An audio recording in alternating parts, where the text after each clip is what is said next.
Welcome to the special meeting of the Brattleboro Select Board. This is December 8th, 2020, and I'm your host and chair, Tim Wessel.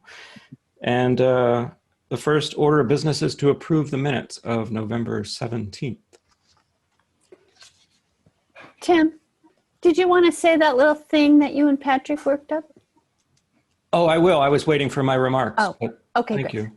I move to approve the minutes of November 17th. Thanks, Ian. And I'll just back up a moment because Liz reminded me that I did forget something definitely, which was to ask if the meeting had been properly warned. Peter? Yes, it has. Thank you. And thanks to Ian, we have a motion on the floor to approve the minutes of November 17th. All those in favor, please raise your hand and say aye. Aye. Aye. 5-0. Thank you, board. Chair's remarks are sort of only procedural. We're going to get a little piece of business done that our town attorney has recommended that we do. If you were tuned in last week, was it last week? Yeah, it is every week these days. You saw that what I'm going to be calling Zoom crankers were afoot. Maybe not Zoom bombing was a little bit too heavy of a word in my opinion. And I think it was more like crank calls. That's how I'm looking at it. So we decided that there should be a statement, or more or less Bob decided there should be a statement that indicates to everybody, you know, as chair, I do have the pleasure of having control of the meeting. And it's my responsibility to run orderly meeting, which hopefully I do that most of the time. But it's also my responsibility to make sure people do not disrupt the meeting. So officially, it looks like we should have some sort of statement that I make that indicates that Patrick Moreland, who is so capably helping me run these meetings, if you didn't know already, sort of behind the curtain, we say, this statement will give him the authority to do so on my behalf when I'm trying to just run a regular meeting and he's worrying about making sure people are not throwing strange images at us and saying things that are just completely not related to our meeting of the public business. So that was sort of an odd preamble, but I think you get the idea. Board members, do you understand what I'm getting at here? It's just, it's going to be a statement that I'm just going to read, and I think it's recommended that we do this once a year at least when a new chair comes on. Ian. So everything's going to operate the same way. This is just sort of making it kosher for Patrick doing the removing and everything like that. Correct. Correct. Cool. I will say that we have made one little tweak, which is now that I, as the chair, am a co-host. It might appear in the participants list. That just means that I can admit people from a waiting room when I know who they are. We're not going to not admit people, by the way, but we're going to make sure that we kind of remember names in case they give us trouble during the meeting, like happened last week. But it also enables me to either, if I have to delete somebody from the list, it enables me to do it. It also enables Patrick to do it as sort of, it's not co-chairing, it's just, let's see. Well, why don't I read this statement? And then if you have any more further questions.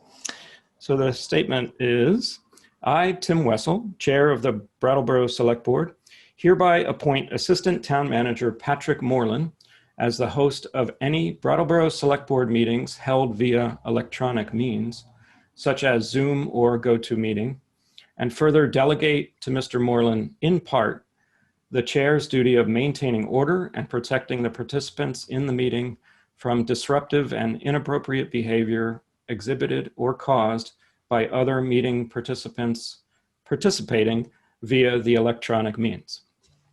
So a little bit, that's the statement, and I think I've read it, and that's enough. It doesn't require a vote, but I'm not sure if it needs to be in writing, and Bob will let me know if that's the case.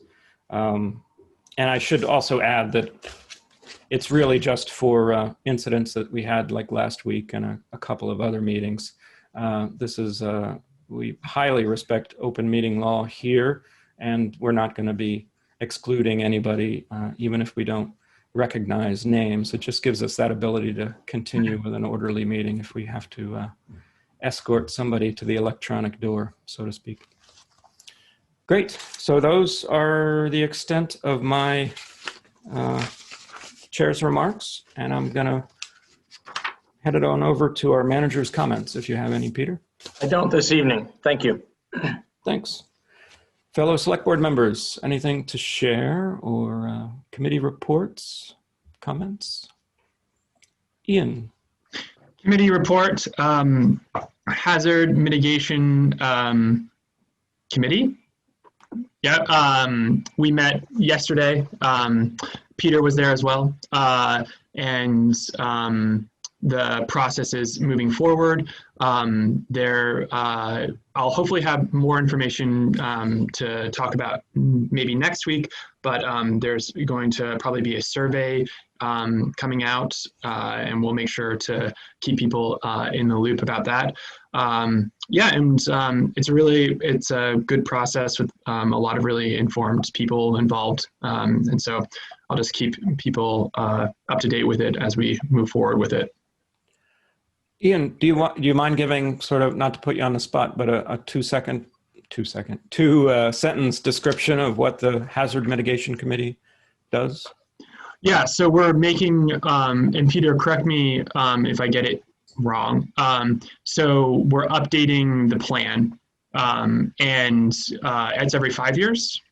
And part of that is looking at areas in the town where a potential natural disaster could affect infrastructure, individuals, people who are different businesses. And so we're in sort of a gathering phase of information and opinions. And that's part of what the survey I hinted at is going to hopefully do.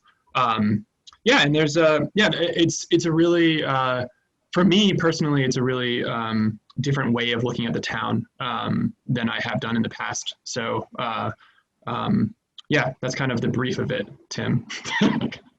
That's fine. It sounds, I'm probably strange in this, but it sounds kind of interesting to me. And so yeah, you'll learn a lot about the town being on that committee, I think. Great. Any other board? Oh, Liz.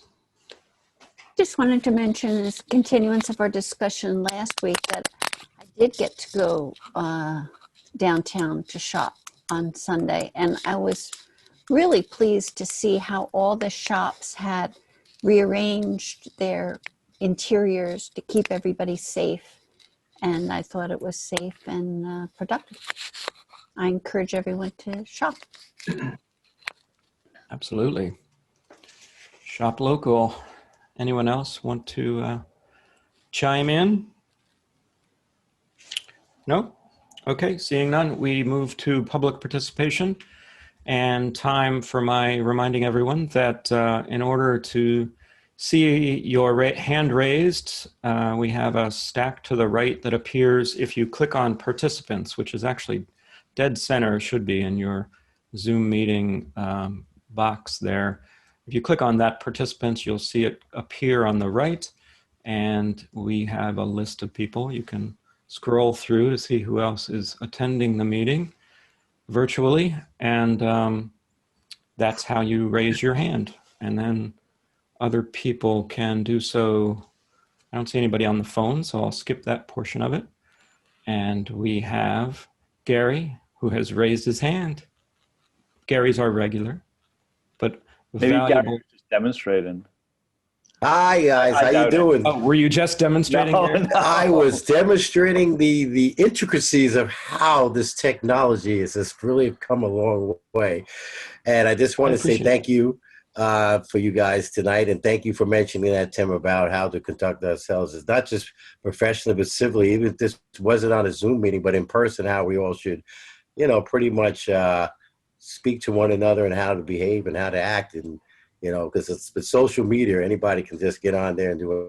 But I'm glad that this is under a advisory and it's under a supervisory with Patrick Moreland, and then hopefully like this will be a little bit more critique before the RTM meeting, which we do know a lot of people could just come in, you know, so this is definitely a plus, and I really appreciate that with you guys. Thank you.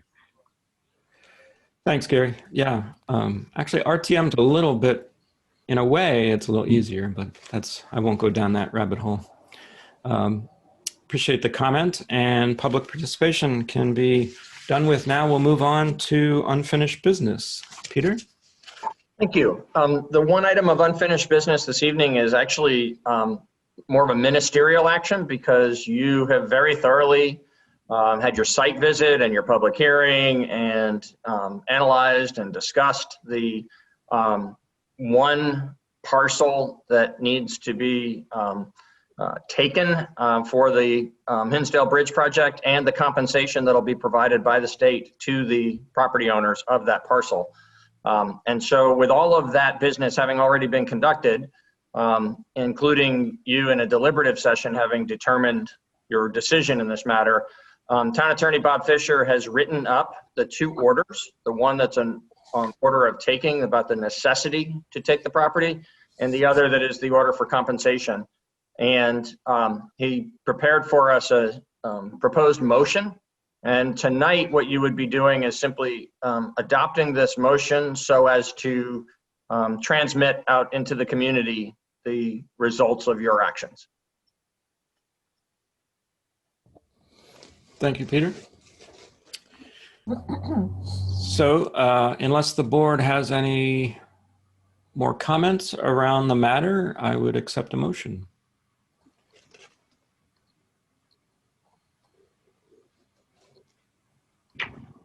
Liz? I move that the board authorize the issuance of the following two decisions pertaining to the laying out and taking of property rights necessary for the Brattleboro-Hinsdale Bridge project, specifically pertaining to the lands at 12 Left Bank Way, owned by Jeffrey Rose and Betty Tullis, trustees. Number 1, order on necessity, and number 2, order on damages. Thank you, Liz. Liz has moved that the board authorize the issuance of the following two decisions pertaining to the laying out and taking of property rights necessary for the Brattleboro-Hinsdale Bridge project, specifically pertaining to the lands at 12 Left Bank Way, owned by Jeffrey Rose and Betty Tullius, trustees. Number 1, order on necessity, and number 2, order on damages. Board, all those in favor, please raise your hand and say aye. Aye. Aye. And it looks like 5-0. Thank you. We next move to new business. We are in a budget meeting.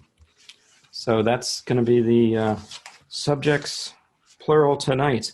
And I'm going to hand it over to Peter. Get us started. Thank you. So as I introduce the topic overall, Patrick, if you could bring up Sue Fillion, bring her into the meeting, please.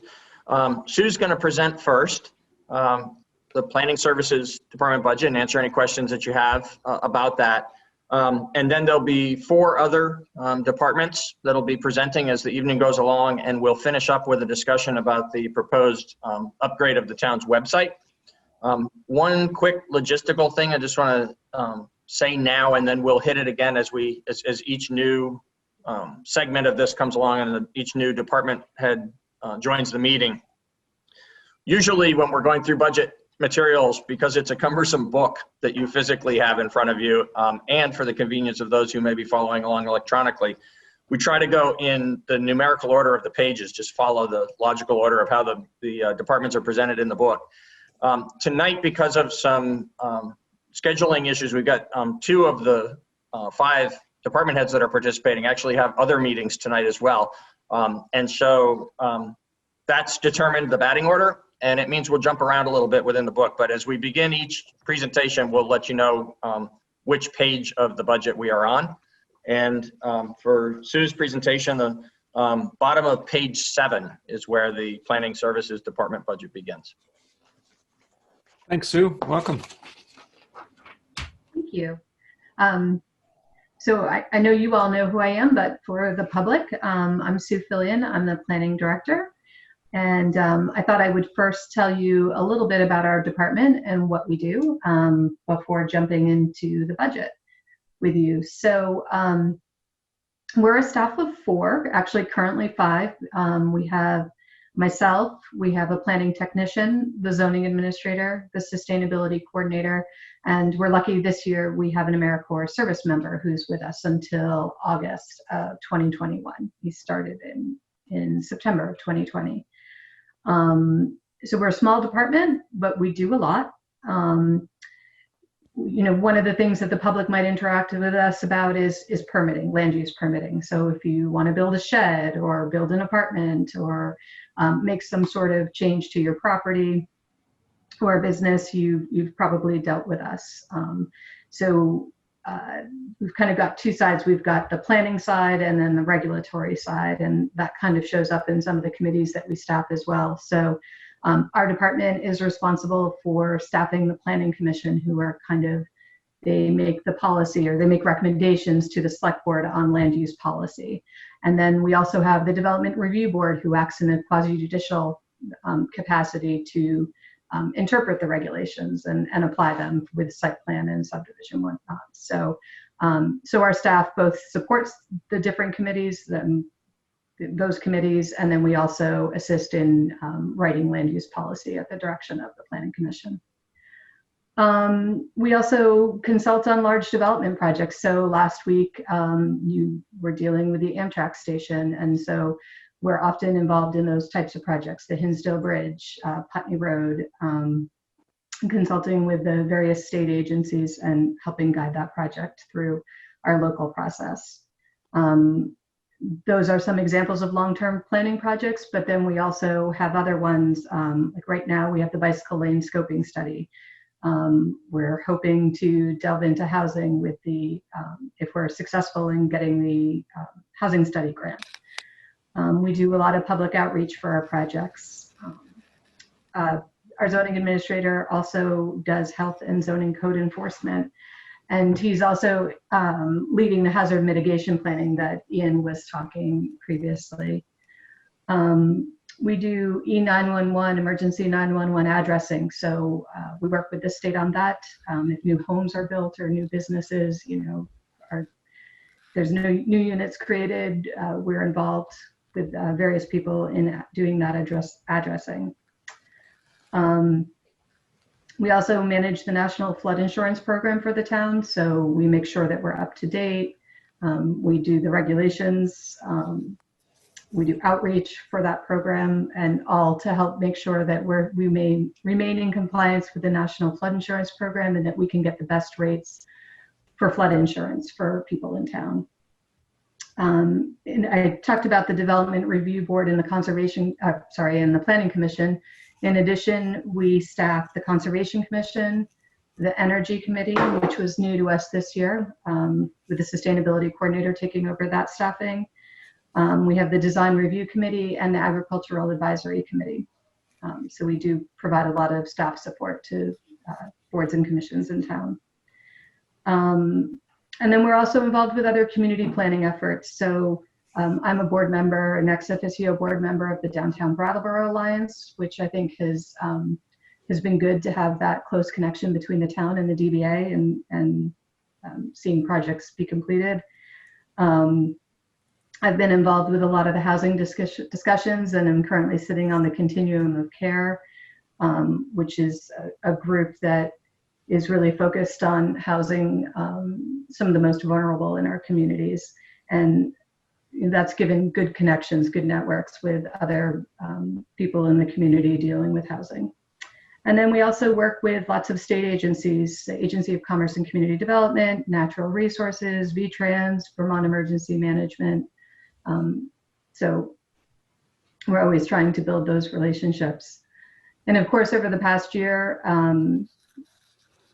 in February, the Sustainability Coordinator became a member of our department as well. So that kind of expanded our capacities. And I know Stephen presented to you in October about the good work that he's been doing. And then I just wanted to mention, I think one of the capacities of our department too is, especially with Brian and Andrew, we do a lot of GIS mapping and spatial analysis, and they're both really up to speed on that and have expanded the capacities of what we can produce for the town. So that's been great as well.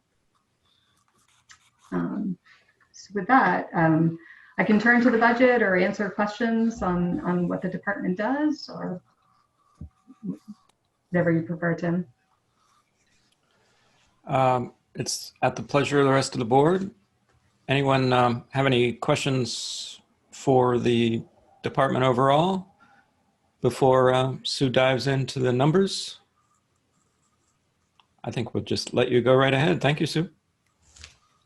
All right. Well, compared to some of the departments that you're going to speak with tonight, we, as I mentioned, we're a small department, so we don't have a lot of line items. I mean, we definitely have our computer supplies and, you know, kind of legal notices and kind of line items. I think the two big changes, and by big, I mean a matter of $200, $1,000, are that we're planning on reducing our document production budget item from $2,000 to $1,000. And this is kind of in response to the fact that we've gone more digital. And so we don't see the need for big print runs, and we're not expecting a project that would have a large print run.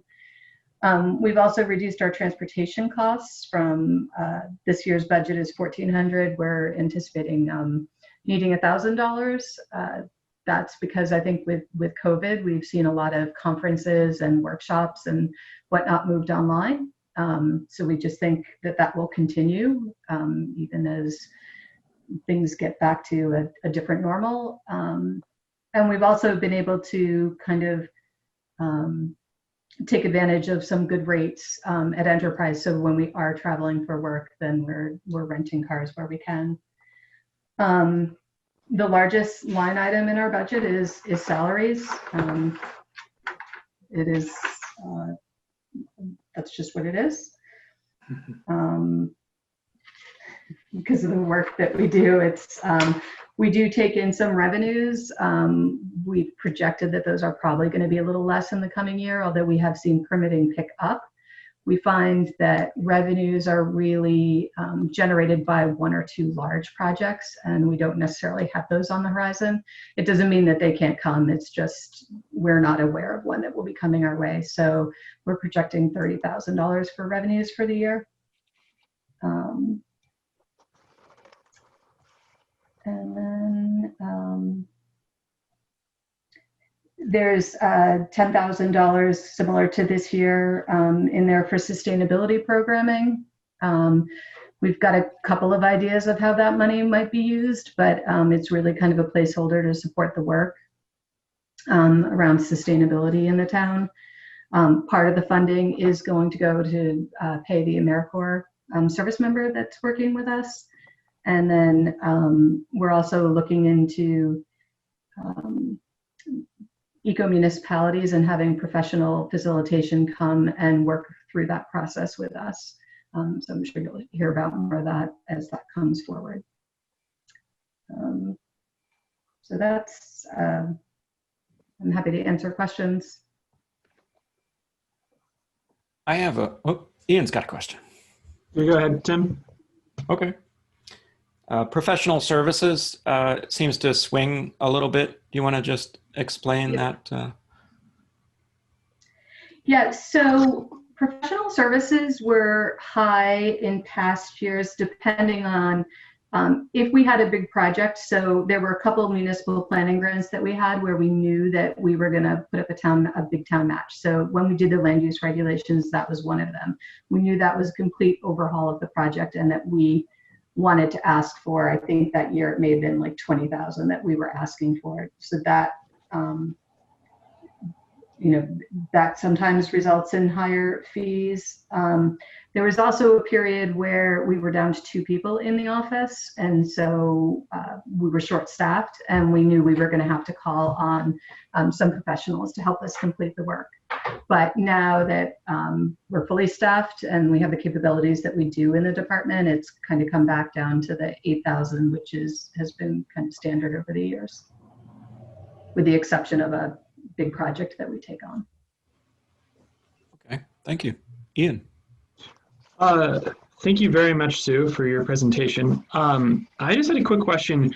You mentioned GIS and sort of that being expanded some. I was wondering if the planning department subscribes to any software, if that's an expense that's represented somewhere in here, or if the software that we use is free. And if neither of those, is there any software that maybe we'll want to have at some point in the future? That's a good question. So we do subscribe to ArcGIS. We have 2 subscriptions for that. I think that is actually not coming, it is not at this point coming out of the planning department budget. It's $700 per prescription or per subscription per year. And I think that there's another fund that has had GIS funding in it. So there is that. It's not free. It's, one of the, I don't think it's the basic level. It gives us tools to do certain things like the hazard mitigation story map that will contain the survey. So it gives us a couple of other things to do. One of the things that we've been looking at, and it's not budgeted for in this year, and probably, maybe next year we'll be in a place to take a look at it, is some sort of online permitting and kind of community development program where we can track enforcement and people can submit their applications online, and there's kind of a whole process. There's even energy tracking software as well. So we've kind of been looking at different companies that are out there but are just not ready to move forward with that. But we think that that would be a nice enhancement to the department and can help the public. Although we recently started taking online payments, so that's been a big help for people in the community, especially as the offices are not open to the public. Great, thank you very much. But we've also, to that, we now have some subscriptions to survey, online survey. We definitely had to come up to speed with some of that with COVID for sure. Yeah. So. All right. Daniel. Cheeky question. Is Stephen happy with his $10,000 for sustainability programming? Yeah, I think he is. For now, it works as we're still trying to figure out exactly what the priorities are. So, yes. Yeah. Okay. That's kind of what I figured. I mean, I know it's still kind of in the early stages, but like the gift of the AmeriCorps person won't be true every single year, I don't imagine. No, probably not. No.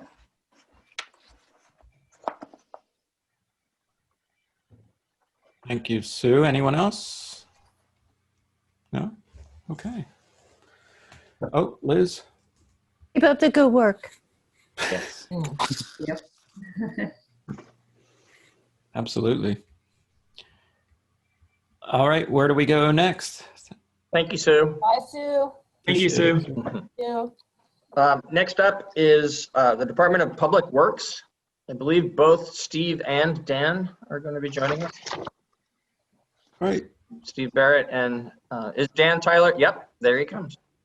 Hello. And for those who are following along and for the select board's benefit, I'll say that the numbers, once we get to those, are going to begin on page 14 for this part of the agenda.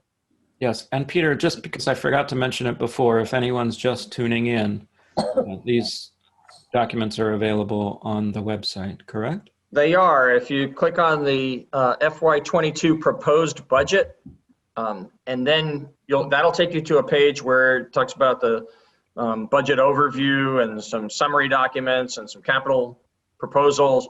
The document that you want to click on is the actual proposed budget itself. It's about a 20-page spreadsheet. And this part of the presentation is going to begin in the middle of page 14. Thank you. Gesundheit, Liz and Ian. Thank you. I have one newbie question, and Gesundheit, Liz, as well. Is there any rhyme or reason to the ordering of each item in the itemized lists for each department? So in accounting nomenclature, that's the chart of accounts. Okay. And there is little rhyme or reason. There's none. So, we have the department head salary and other salaries always at the beginning of the appropriate sections. But other than that, it really, it flows in the way that it has evolved over the years. There are states where all municipalities have to use a standardized chart of accounts.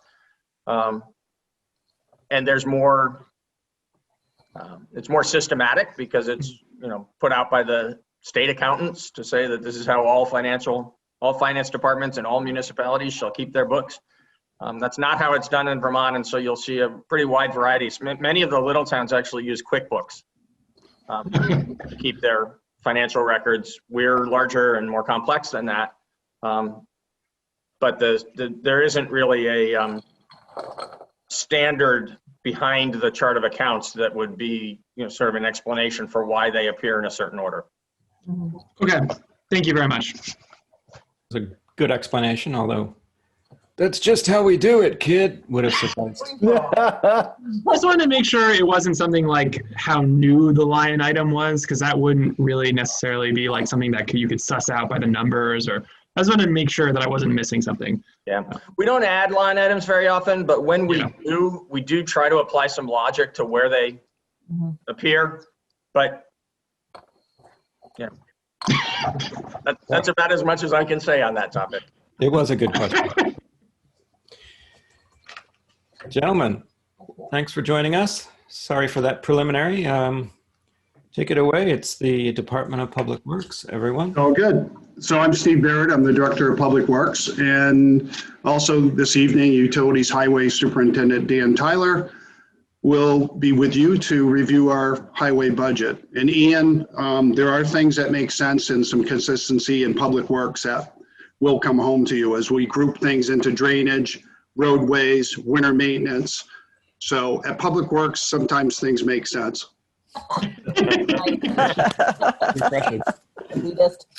So what I'd like to do is really, we're talking about the operational budget, the capital budget that we talked about a few meetings ago. Those are the bigger items, but this is the day-to-day, the regular maintenance of the town, the streets, the sidewalks, the sweeping, the plowing, the sanding, and they're all broken into categories. And so what we'd like to do is review the budget with you.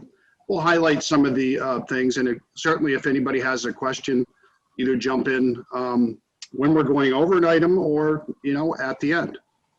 So I'm going to start off, and the first part of our budget in Public Works is the salaries, which is broken down into the highway crew itself. There's 12 members there, and then there's a crew chief or boss.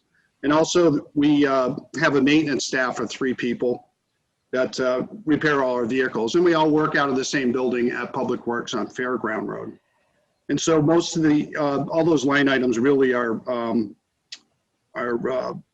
part of an agreement with the union contract. So there's not a lot of our input as far as Public Works. We do have input when we do those contracts with the town manager.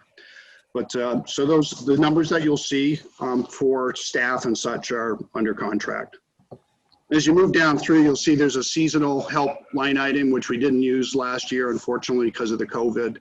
But we're hoping for next year to incorporate that seasonal help, see if we can recruit and get people out there working with us to do various projects in the construction season. And as we go down through, you'll see there's professional services. That's for when we hire an engineer to come in for maybe a particular problem or a project. Some of the larger capital items include professional services. So this is things that come up, a retaining wall that may have a situation or problem that needs a professional engineer that we use in this line item. And you can see that that's up a little bit. Equipment rental, this is equipment that we rent out. For instance, if there's a heavy snow year, we'll rent out dump trucks to haul snow away.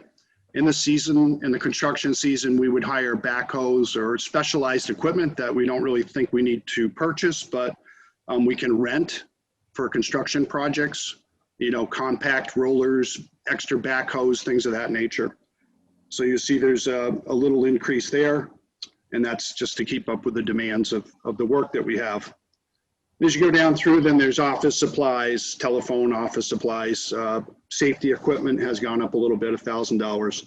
And that's for the safety equipment for the employees. It could be instruments that we include in that, or it could be safety equipment itself, confined space entry, things of that nature. And then the next line item is Public Works bridges. We have quite a few bridges in town. We have over 30. And this helps us maintain those bridges. And this is, again, more of a maintenance item. Crews have been out lately. They're doing a application on the cement bridges that prevent the salt from eating up the concrete. There's painting, there's repair, there's rails that go along with that. So that's what that line item is for.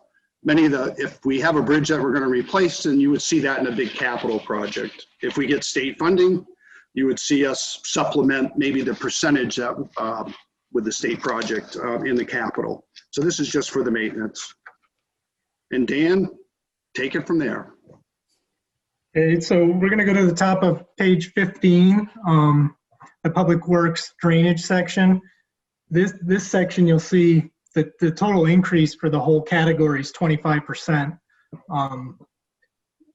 This incorporates repairs and maintenance of the underground storm drain system in the more urban areas, as well as the ditching and culverts and such in the country. And the increase is really due to the changes to the rules for the MRGP and the Clean Water Act. By the end of this month, we have to have all of our inventory submitted and an implementation table. And then we have the next 5 years to bring everything up to specification. So all the stone line ditching work you're seeing along the dirt roads, it really includes any road that's hydrologically connected or over 8% in grade, as well as any outfalls from the stormwater system that flow into the brooks or rivers. So we know there's going to be a significant amount of repairs that need to be done to those systems.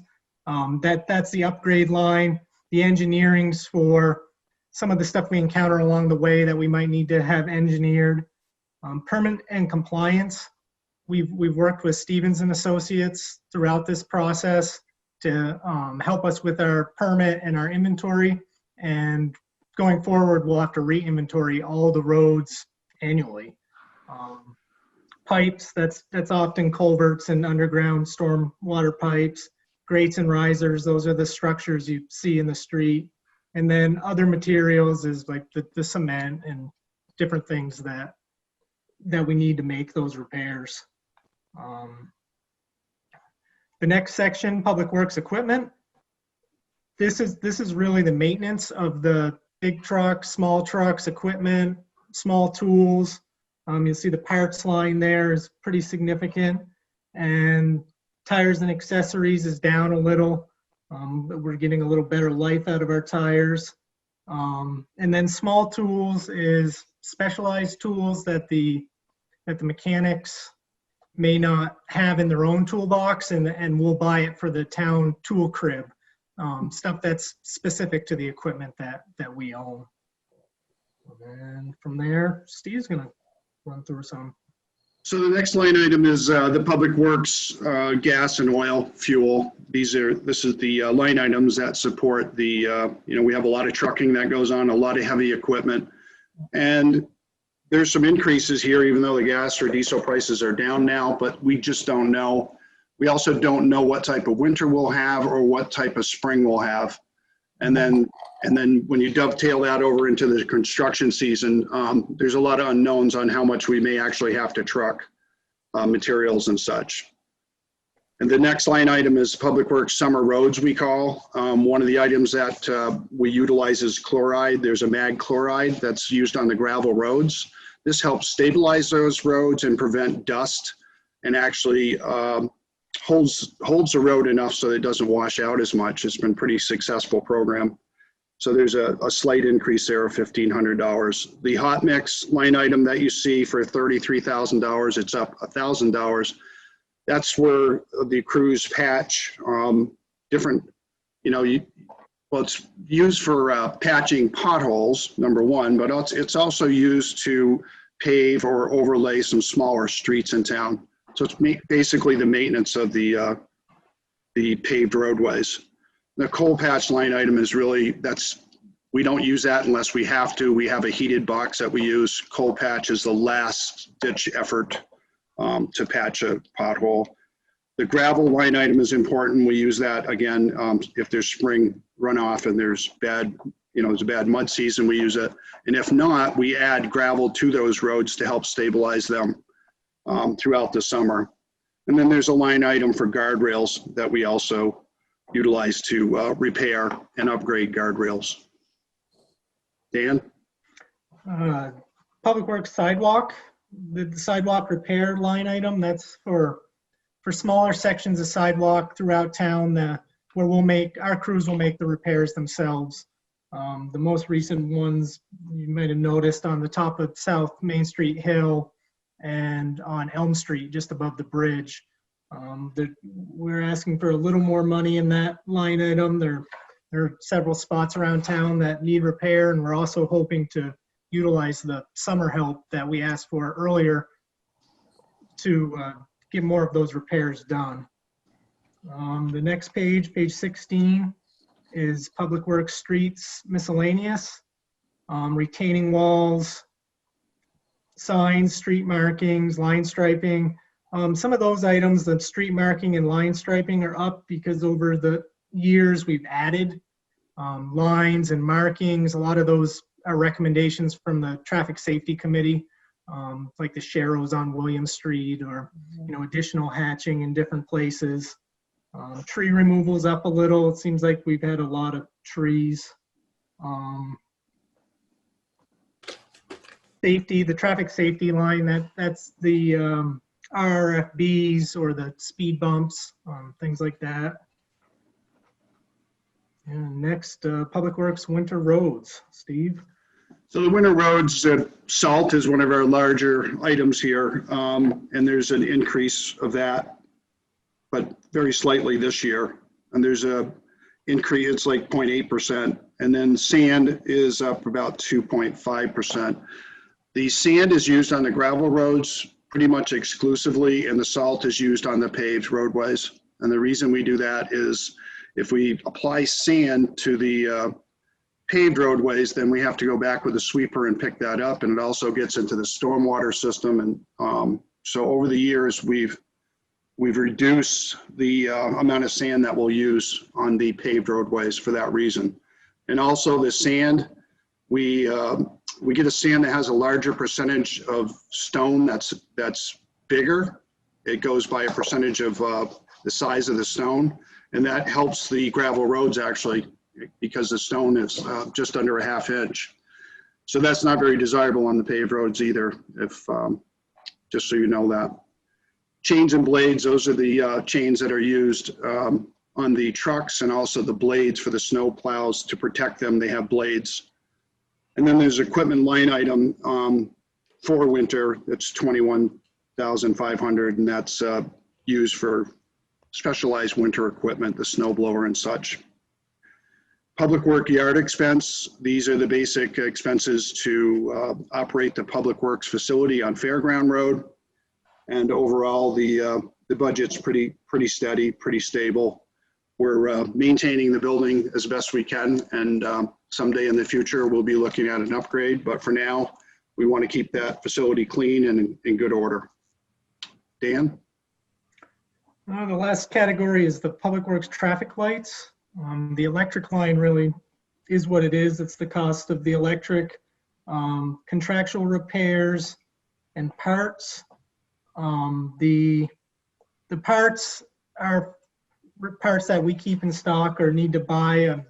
Alarm Superintendent Joe Newton makes a lot of the repairs to the traffic lights, and he's kind of developed an inventory of things that tend to go wrong, but there's always parts to buy and they're expensive parts.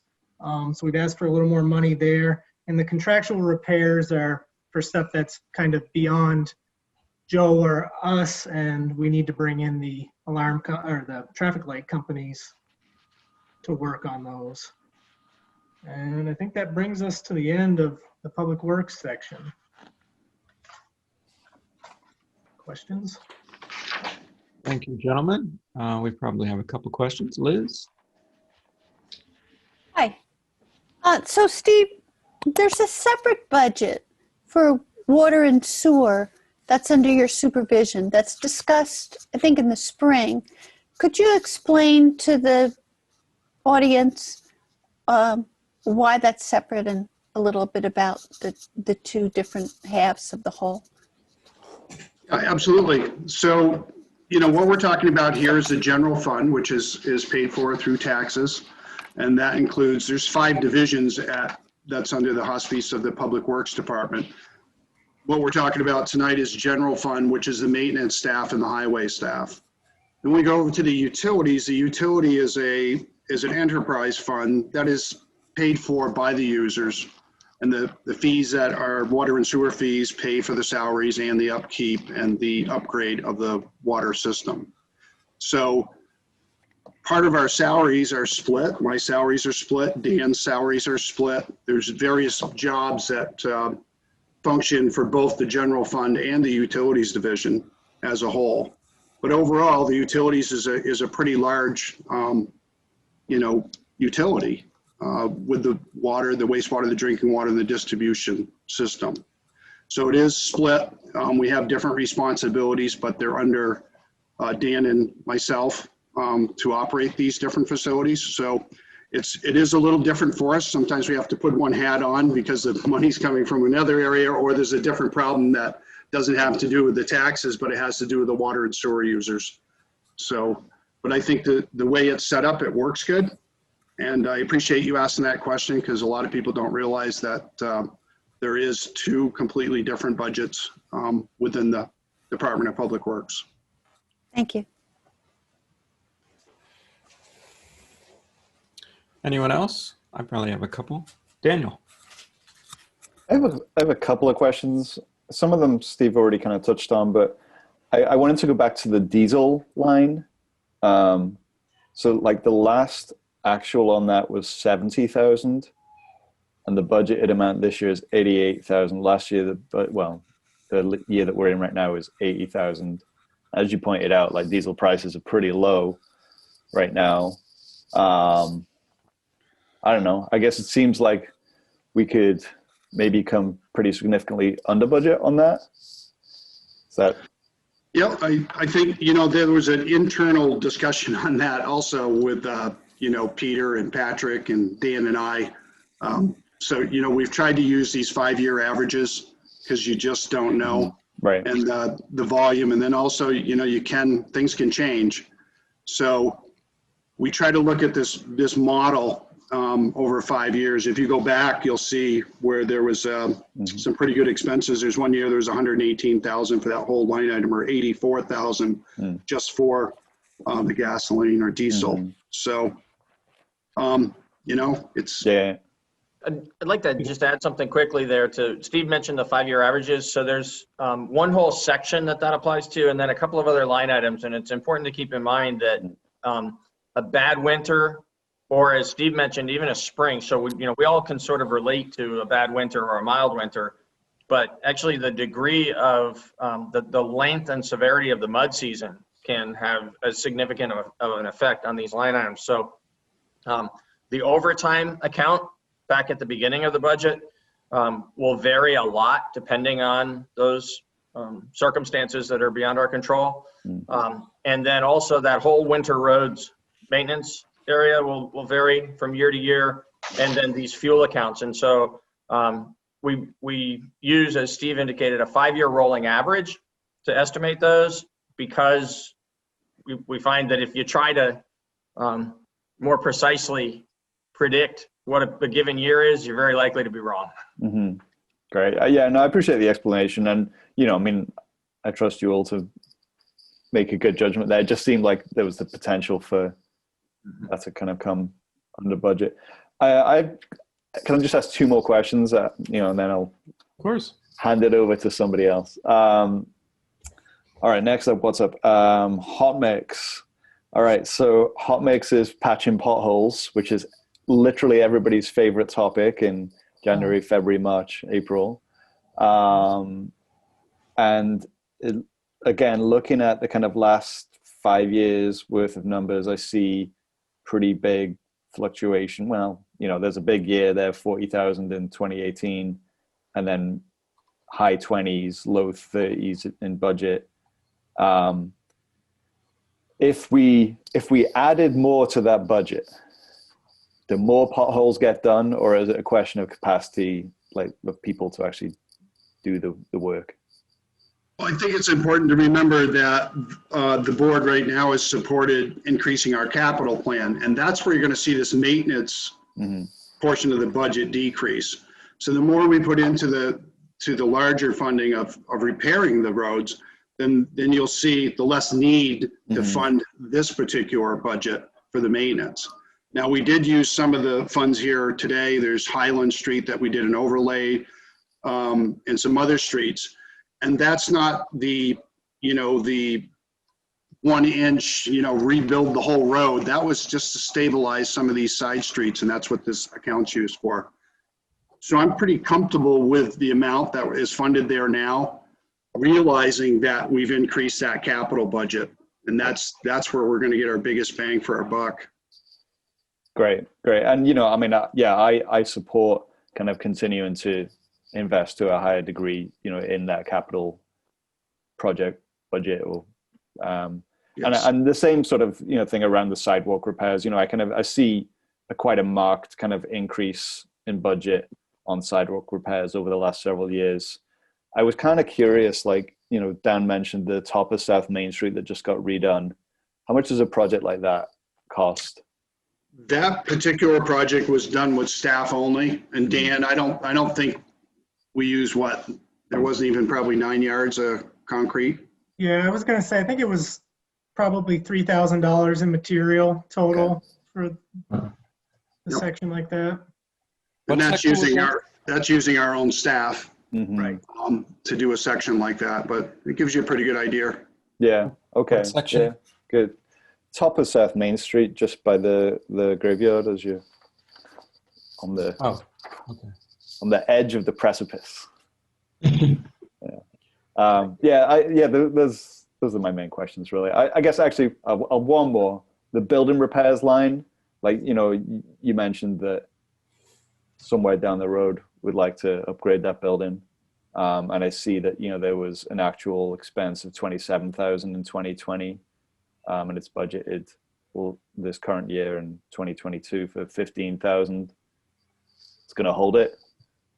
Yeah, we're going to be okay. There could be some surprises, but the building, the boilers we did several years ago. So a lot of the things that are there are structurally sound. It's just so tight for us. Yeah. The age of the building, when Efficiency Vermont came the other day, they just kind of said, okay, hopefully someday you'll update the building. Yeah. But seriously, over the years, we've maintained the building. We put new doors on it, and we've done the best we can with it. And so I think we're fine with the amount of money that we have for stabilizing, just keeping the building, the general upkeep where it should be. Great. I believe that increase last year was the new generator, and that was an unexpected cost. Yeah. Oh, I remember that. Yeah. And we will be back in the months ahead. We're not sure exactly when yet. We're doing some feasibility work around this right now. So sometime likely in the next 6 months or so, we'll be back to have some conversation about the scope of what we see and some alternatives for how we might proceed towards upgrading this facility and replacing this facility actually to be an upgraded headquarters for Public Works. Great. Ian? I just wanted to quickly go back to, I think it's kind of the clarification that Peter provided. So I'm looking at fiscal year 2019 for diesel, gravel, and sand. So all of those are kind of an uptick for that year.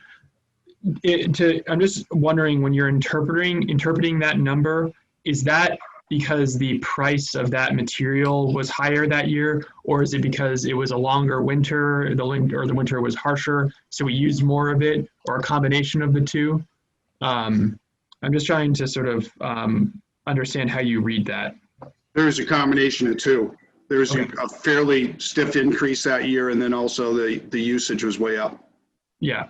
Okay, that's what I figured. Thank you. You're welcome. Let me jump in with one real quick. Back to drainage. I was actually, I guess, pleasantly surprised. I've kind of been bracing myself for seeing quite a bit of predicted increase there based on the new state rules, right? So when I look at this, I see, I mean, one line item does have 100% increase. And overall, it looks like a 25% increase on the drainage section. Well, I guess it's a two-part question. One is, do you think that 25% increase is 100% due to the new requirements passed down to us from the state? Okay. Yes, absolutely. And do you think it's going to keep going up from there? I mean, obviously, we're only projecting out a year, so. Yeah, it's going to go up, and then, we're trying to do this at a steady increment. But you also got to realize that some of our funding from the capital roads upgrade stormwater. So for instance, if we're upgrading a bridge or a culvert or anything like that, or repaving a road, some of the funds that would actually probably should come out of stormwater or drainage actually come out of the capital, so there's a blend. The vision is in the future is to probably have a stormwater utility, have all the stormwater funded in one area, and you'll see those increases over time. But this is kind of a building block, is what I would say, to help us through the permit process and to ramp us up to a different level, keying on and identifying the stormwater by itself. Great. Well, thank you. I did want to give the opportunity to re-acknowledge the idea that I support of the stormwater utility. Liz.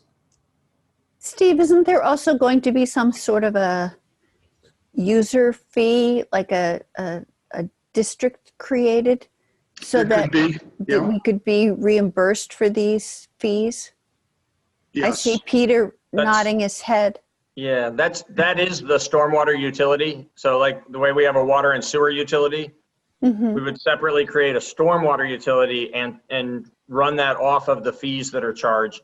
We've talked before about the fact that it's a very complicated, highly technical process by which you have to set that up. You hire some professional expertise, and there's a detailed study that's required, and you create the methodology for the fees, and then you can come out to the public and have lots of discussion around it and public hearings and create the ordinance that sets up the fund. So it'll take us a while once we get started, and it's something we had hoped to start this past year. We definitely plan to begin it, in the months ahead, so that by the time we're talking about this next year, we'll be able to speak more explicitly about when we think that stormwater utility might be operational. Right now, we'd be really just speculating, but by this time next year, we would hope to have a good handle on the time frame for the steps necessary to put it in place. But it has a lot of promise in terms of generating fees.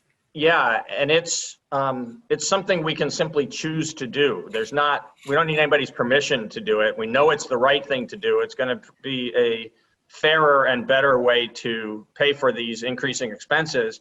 And as we have discussed before, but for folks listening in, one really important part of it that makes it literally just a no-brainer for the town. In the town of Brattleboro, we need to do this, is that the state of Vermont will be a ratepayer in the stormwater utility because of I-91 and the other state facilities that are here, because the fees are based on the amount of impervious surface that you have. So how much you contribute to the runoff in the drainage system. Whereas, of course, the state is property tax exempt. and doesn't pay towards these expenses currently. So it's a unique opportunity to get the state to pay for their mandated stormwater requirements. Precisely. Well put. Nice to send them a bill back. It will be once we get that organized. Terrific. Any other questions, queries? I guess while we're in the kind of like just clarifying what a thing is, it sounded to me like Steve said that if we invest in capital roads, we actually reap the rewards in other line items. So money spent there is money saved elsewhere. Is that accurate? Accurate. Okay. Ian? While we're clarifying clarifications, investing in capital roads also includes the potential for sidewalks as well. Some of the sidewalks, but you do have that separate line item that we would utilize. There's the 100,000 that's proposed this year. Yeah. So we would, for instance, if we repaved Green Street, but we also felt that we had to do sections of sidewalk, we would separate those accounts out, take the funds out of the sidewalk account to repair or replace sections, and the road capital would pay for the roadway. And then the drainage would be another item that you might take some money out of the drainage to fix some of the catch basins. So it's kind of broken down, but it's good to keep those things separated. And that's why we need support in all those categories. Thank you. For you to pave Green Street, because I think it would keep my kids busy if you did. And if you could let me know when, so I could have them set up little chairs. Have a break. I'm for it. Paving and daycare. Yeah. Yeah, I'm all for that too. All right. Well, unless there's other on the board list, I'm going to go ahead and issue a standing, God bless you for that, for the rest of the meeting, because So rude. you've got a lot coming at us here. Thank you, gentlemen. Okay, thank you. Hi, Dan and Steve. Thank you, Steve. Thank you, Dan. Thank you. Next up is Carol Lolat, presenting the Recreation and Parks Department budget, which begins on page 17. Right. Carol, are you with us? Hi, Carol. There you are. All right. God bless you. Mm-hmm. It's over there. So good evening. For those of you who don't know me on the screen here, my name is Carol Lolat, and I'm the Recreation and Parks Director. And I'm going to take a couple minutes here and give you an overview of what Recreation and Parks does for the town and the community. So we start out with, we have 8 full-time employees, including myself as the director. There's an assistant director, a program coordinator, an administrative assistant, park supervisor, and 3 park maintenance staff. We rely heavily on seasonal employees, high school and college kids throughout the year.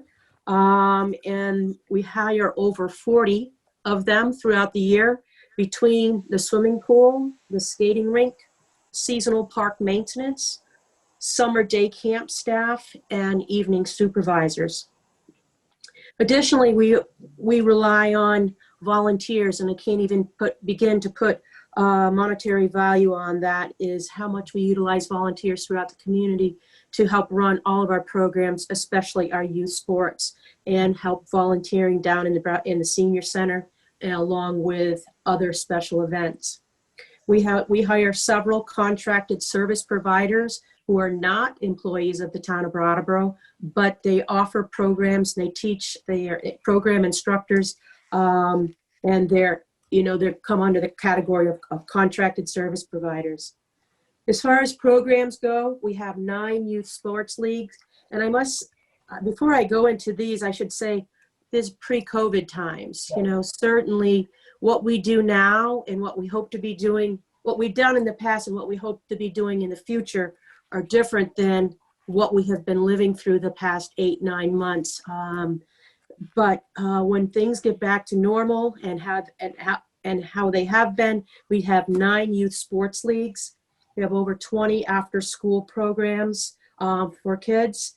We have over 15 adult leagues and programs, 15 special events, and 30+ programs and special events for senior citizens. In addition, we coordinate activities and schedule facilities with 13 different community organizations.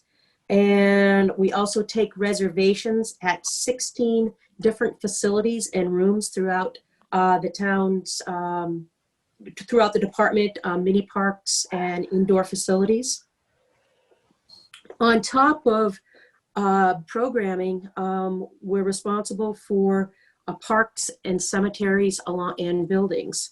The Parks Division is responsible for the maintenance of multiple parks in town, over 130 acres, and they include several mini parks, playgrounds, buildings, which include utilities and green space.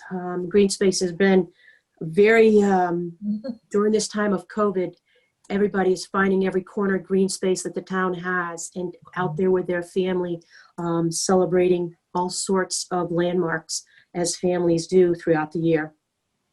On top of that, on top, like I said before, we have 12 mini parks. We maintain 5 traffic islands, 5 cemeteries, and all the facilities within Living Memorial Park, including a 300,000-gallon swimming pool and skating facility.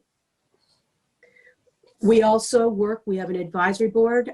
We work directly with the Recreation and Parks Board, and we also sit on several community special event committees. For example, the 4th of July Committee, the Last Night Committee, and the Brattleboro Winter Carnival Committee. As I just previously mentioned, some of the programs that we do, if I break it down even smaller, in the spring, we have a girls' youth softball program, we have a small fry baseball program, a t-ball program, and boys and girls youth lacrosse. In the fall, we have girls field hockey, we have kindergarten soccer, pre-K soccer, and a youth soccer league, which is our largest program that goes from grades 1 to 6. And with all those soccer programs, we have over 175 kids in those programs. Unfortunately, we did not have those numbers this year due to COVID, but we had about 60% of that number. Summer programming, we have over 20 summer programs of various types of camps, everything from baseball camps to basketball camps, your traditional day camps, golf camps, gymnastics camps, and along with programs for adults like the men's and women's softball leagues.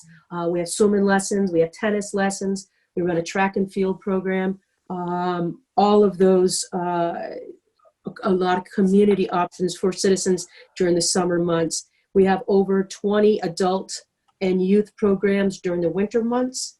We offer 13 different special events throughout the course of the year. And the rentals I spoke about, I would like to just hit some of those highlights that we're renting it because they have been very, very heavily used during the COVID time. The Kiwanis Shelter, the Brattleboro Common, Plenty Park, and that's not to mention other rentals that we do. For example, field rentals for tournaments, the Whetstone Pathway, the Rotary Outdoor Theater. We also schedule birthday parties, meeting rooms, the skating facility, the gymnasium, Wells Fountain, West B Common, Estiville Common, Kroll Lot, and we have community garden space up on Stockwell Drive. I'd like to get into some of the green space that we maintain, because I don't think people really realize how much that many of these areas are owned by the town of Brattleboro. We maintain 5 different cemeteries: Prospect Hill Cemetery, Morningside Cemetery, Glen Trailer Park Cemetery, Barrows Road, and Hamilton Road Cemetery. Many traffic islands, mini parks that we maintain. Some of the big ones, they're very obvious, but then there's much smaller ones, and people say, oh, I didn't realize that that was owned by the town. The big ones, as we spoke about, the Brattleboro Common, the West Brattleboro Common, Estiville Common, Wells Fountain, Elliott Street Park, Kroll Playground, Pine Street Park, South Main Street Park, Plaza Park, Plenty Park, Canal Street Greenway, Stockwell Drive Playground, which I just mentioned, where we have our community gardens. We maintain 5 traffic islands and Union Station Park. In addition, there's all the facilities within Living Memorial Park, the Nelson Withington Skating Facility, the Living Memorial Park Pool, the Kiwanis Shelter, the tennis pickleball courts, the Rotary Disc Golf Course, and I've got to mention this year for the first time, Perseverance Skate Park, which has been heavily used. So really excited about that, in addition to a couple other areas, other facilities that are fairly large that we maintain, the Gibson Aiken Center and West River Park. I think in a nutshell, that wraps up what we do as far as program-wise. We do contract out with a lot of different outside groups that utilize our facility. For example, the Brattleboro Hockey Association, the Figure Skating Club, BOHS Girls and Boys Ice Hockey Teams, the Men's and Women's Softball League, the Men's and Women's Hockey Leagues, the Men's and Women's Basketball Leagues, Brattleboro Senior Meals. We work with Living Memorial Park Snow Sports and the Co-ed and Doctors League that use the facility at the Nelson Withington Skating Facility. That kind of wraps up what we do in a nutshell. It's a pretty good sized nutshell, but that's what we do offer for the community.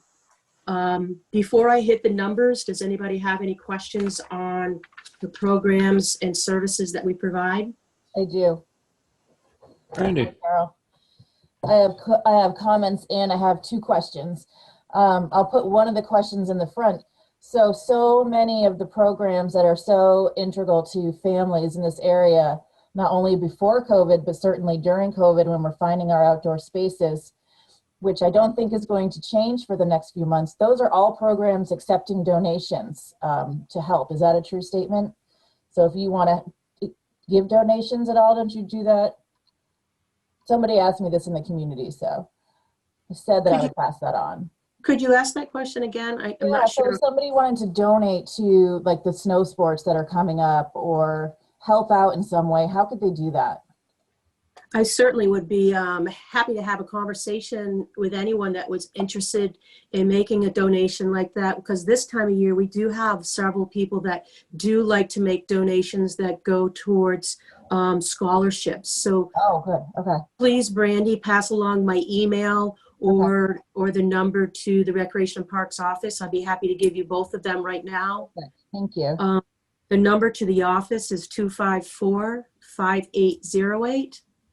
And my email address, you can see my last name on the screen here, but it's clolat, LOLATTE @brattleboro.org. Perfect. They might be watching, but I wrote it down too, so that's great. So that was one of the questions I had. I also wanted to make a comment and say that none of us knew what we were going into this summer. And I think the proof is really in the pudding with COVID of when things are done right and when they're not. Because when they're not done right, we have problems, right? We have outbreaks. And you successfully, with your team, ran at limited capacity, but still ran day camps, opened the pool, which I used tons. I think I was there several times a week. And we were fine. And it just really is a testament to how seriously you took it, how quickly you and your team were able to pivot on a dime and say, okay, this is what we do now. This is how we do it. The communication was great. I had anything I wanted to know about pool hours or the COVID requirements or cleaning was available online. And I just really want to thank you and your team for, you basically kept us all going at a time when we were trying to find spaces. Our river spaces were overrun with many, many folks, and we were really just trying to find places where we felt safe. I really think that you guys were kind of a nut in that moment where we knew we could go there. And so I really want to thank you and all of your staff and volunteers for that. Thank you, Brandy. I'll be sure to pass that along to staff tomorrow, because we really did try to, how can we make that in that moment where we knew we could go there. And so I really want to thank you and all of your staff and volunteers for that. Thank you, Brandy. I'll be sure to pass that along to staff tomorrow, because we really did try to, how can we make that in that moment where we knew we could go there. And so I really want to thank you and all of your staff and volunteers for that. Thank you, Brandy. I'll be sure to pass that along to staff tomorrow because we really did try to, how can we make That in that moment where we knew we could go there. And so I really want to thank you and all of your staff and volunteers for that. Thank you, Brandy. I'll be sure to pass that along to staff tomorrow because we really did try to, how can we make That in that moment where we knew we could go there. And so I really want to thank you and all of your staff and volunteers for that. Thank you, Brandy. I'll be sure to pass that along to staff tomorrow because we really did try to, how can we make That in that moment where we knew we could go there. And so I really want to thank you and all of your staff and volunteers for that. Thank you, Brandy. I'll be sure to pass that along to staff tomorrow because we really did try to, how can we make That in that moment where we knew we could go there. And so I really want to thank you and all of your staff and volunteers for that. Thank you, Brandy. I'll be sure to pass that along to staff tomorrow because we really did try to, how can we make That in that moment where we knew we could go there. And so I really want to thank you and all of your staff and volunteers for that. Thank you, Brandy. I'll be sure to pass that along to staff tomorrow because we really did try to, how can we make That in that moment where we knew we could go there. And so I really want to thank you and all of your staff and volunteers for that. Thank you, Brandy. I'll be sure to pass that along to staff tomorrow because we really did try to, how can we make That in that moment where we knew we could go there. And so I really want to thank you and all of your staff and volunteers for that. Thank you, Brandy. I'll be sure to pass that along to staff tomorrow because we really did try to, how can we make That in that moment where we knew we could go there. And so I really want to thank you and all of your staff and volunteers for that. Thank you, Brandy. I'll be sure to pass that along to staff tomorrow because we really did try to, how can we make That in that moment where we knew we could go there. And so I really want to thank you and all of your staff and volunteers for that. Thank you, Brandy. I'll be sure to pass that along to staff tomorrow because we really did try to, how can we make That in that moment where we knew we could go there. And so I really want to thank you and all of your staff and volunteers for that. Thank you, Brandy. I'll be sure to pass that along to staff tomorrow because we really did try to, how can we make That in that moment where we knew we could go there. And so I really want to thank you and all of your staff and volunteers for that. Thank you, Brandy. I'll be sure to pass that along to staff tomorrow because we really did try to, how can we make That in that moment where we knew we could go there. And so I really want to thank you and all of your staff and volunteers for that. Thank you, Brandy. I'll be sure to pass that along to staff tomorrow because we really did try to, how can we make That in that moment where we knew we could go there. And so I really want to thank you and all of your staff and volunteers for that. Thank you, Brandy. I'll be sure to pass that along to staff tomorrow because we really did try to, how can we make That in that moment where we knew we could go there. And so I really want to thank you and all of your staff and volunteers for that. Thank you, Brandy. I'll be sure to pass that along to staff tomorrow because we really did try to, how can we make That in that moment where we knew we could go there. And so I really want to thank you and all of your staff and volunteers for that.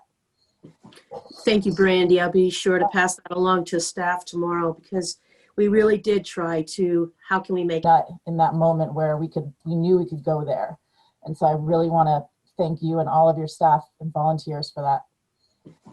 Thank you, Brandy. I'll be sure to pass that along to staff tomorrow because we really did try to, how can we make That in that moment where we knew we could go there.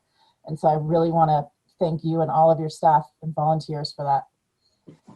Thank you, Brandy. I'll be sure to pass that along to staff tomorrow because we really did try to, how can we make That in that moment where we knew we could go there. And so I really want to thank you and all of your staff and volunteers for that. Thank you, Brandy. I'll be sure to pass that along to staff tomorrow because we really did try to, how can we make That in that moment where we knew we could go there. And so I really want to thank you and all of your staff and volunteers for that. Thank you, Brandy. I'll be sure to pass that along to staff tomorrow because we really did try to, how can we make that in that moment where we knew we could go there. And so I really want to thank you and all of your staff and volunteers for that. Thank you, Brandy. I'll be sure to pass that along to staff tomorrow because we really did try to, how can we make that in that moment where we knew we could go there. And so I really want to thank you and all of your staff and volunteers for that. Thank you, Brandy. I'll be sure to pass that along to staff tomorrow because we really did try to, how can we make that in that moment where we knew we could go there. And so I really want to thank you and all of your staff and volunteers for that. Thank you, Brandy. I'll be sure to pass that along to staff tomorrow because we really did try to, how can we make that in that moment where we knew we could go there. And so I really want to thank you and all of your staff and volunteers for that. Thank you, Brandy. I'll be sure to pass that along to staff tomorrow because we really did try to, how can we make that in that moment where we knew we could go there. And so I really want to thank you and all of your staff and volunteers for that. Thank you, Brandy. I'll be sure to pass that along to staff tomorrow because we really did try to, how can we make that in that moment where we knew we could go there. And so I really want to thank you and all of your staff and volunteers for that. Thank you, Brandy. I'll be sure to pass that along to staff tomorrow because we really did try to, how can we make that in that moment where we knew we could go there. And so I really want to thank you and all of your staff and volunteers for that. Thank you, Brandy. I'll be sure to pass that along to staff tomorrow because we really did try to, how can we make that in that moment where we knew we could go there. And so I really want to thank you and all of your staff and volunteers for that. Thank you, Brandy. I'll be sure to pass that along to staff tomorrow because we really did try to, how can we make that in that moment where we knew we could go there. And so I really want to thank you and all of your staff and volunteers for that. Thank you, Brandy. I'll be sure to pass that along to staff tomorrow because we really did try to, how can we make that in that moment where we knew we could go there. And so I really want to thank you and all of your staff and volunteers for that. Thank you, Brandy. I'll be sure to pass that along to staff tomorrow because we really did try to, how can we make that in that moment where we knew we could go there. And so I really want to thank you and all of your staff and volunteers for that. Thank you, Brandy. I'll be sure to pass that along to staff tomorrow because we really did try to, how can we make that in that moment where we knew we could go there. And so I really want to thank you and all of your staff and volunteers for that. Thank you, Brandy. I'll be sure to pass that along to staff tomorrow because we really did try to, how can we make that in that moment where we knew we could go there. And so I really want to thank you and all of your staff and volunteers for that. Thank you, Brandy. I'll be sure to pass that along to staff tomorrow because we really did try to, how can we make that in that moment where we knew we could go there. And so I really want to thank you and all of your staff and volunteers for that. Thank you, Brandy. I'll be sure to pass that along to staff tomorrow because we really did try to, how can we make that in that moment where we knew we could go there. And so I really want to thank you and all of your staff and volunteers for that. Thank you, Brandy. I'll be sure to pass that along to staff tomorrow because we really did try to, how can we make that in that moment where we knew we could go there. And so I really want to thank you and all of your staff and volunteers for that. Thank you, Brandy. I'll be sure to pass that along to staff tomorrow because we really did try to, how can we make that in that moment where we knew we could go there.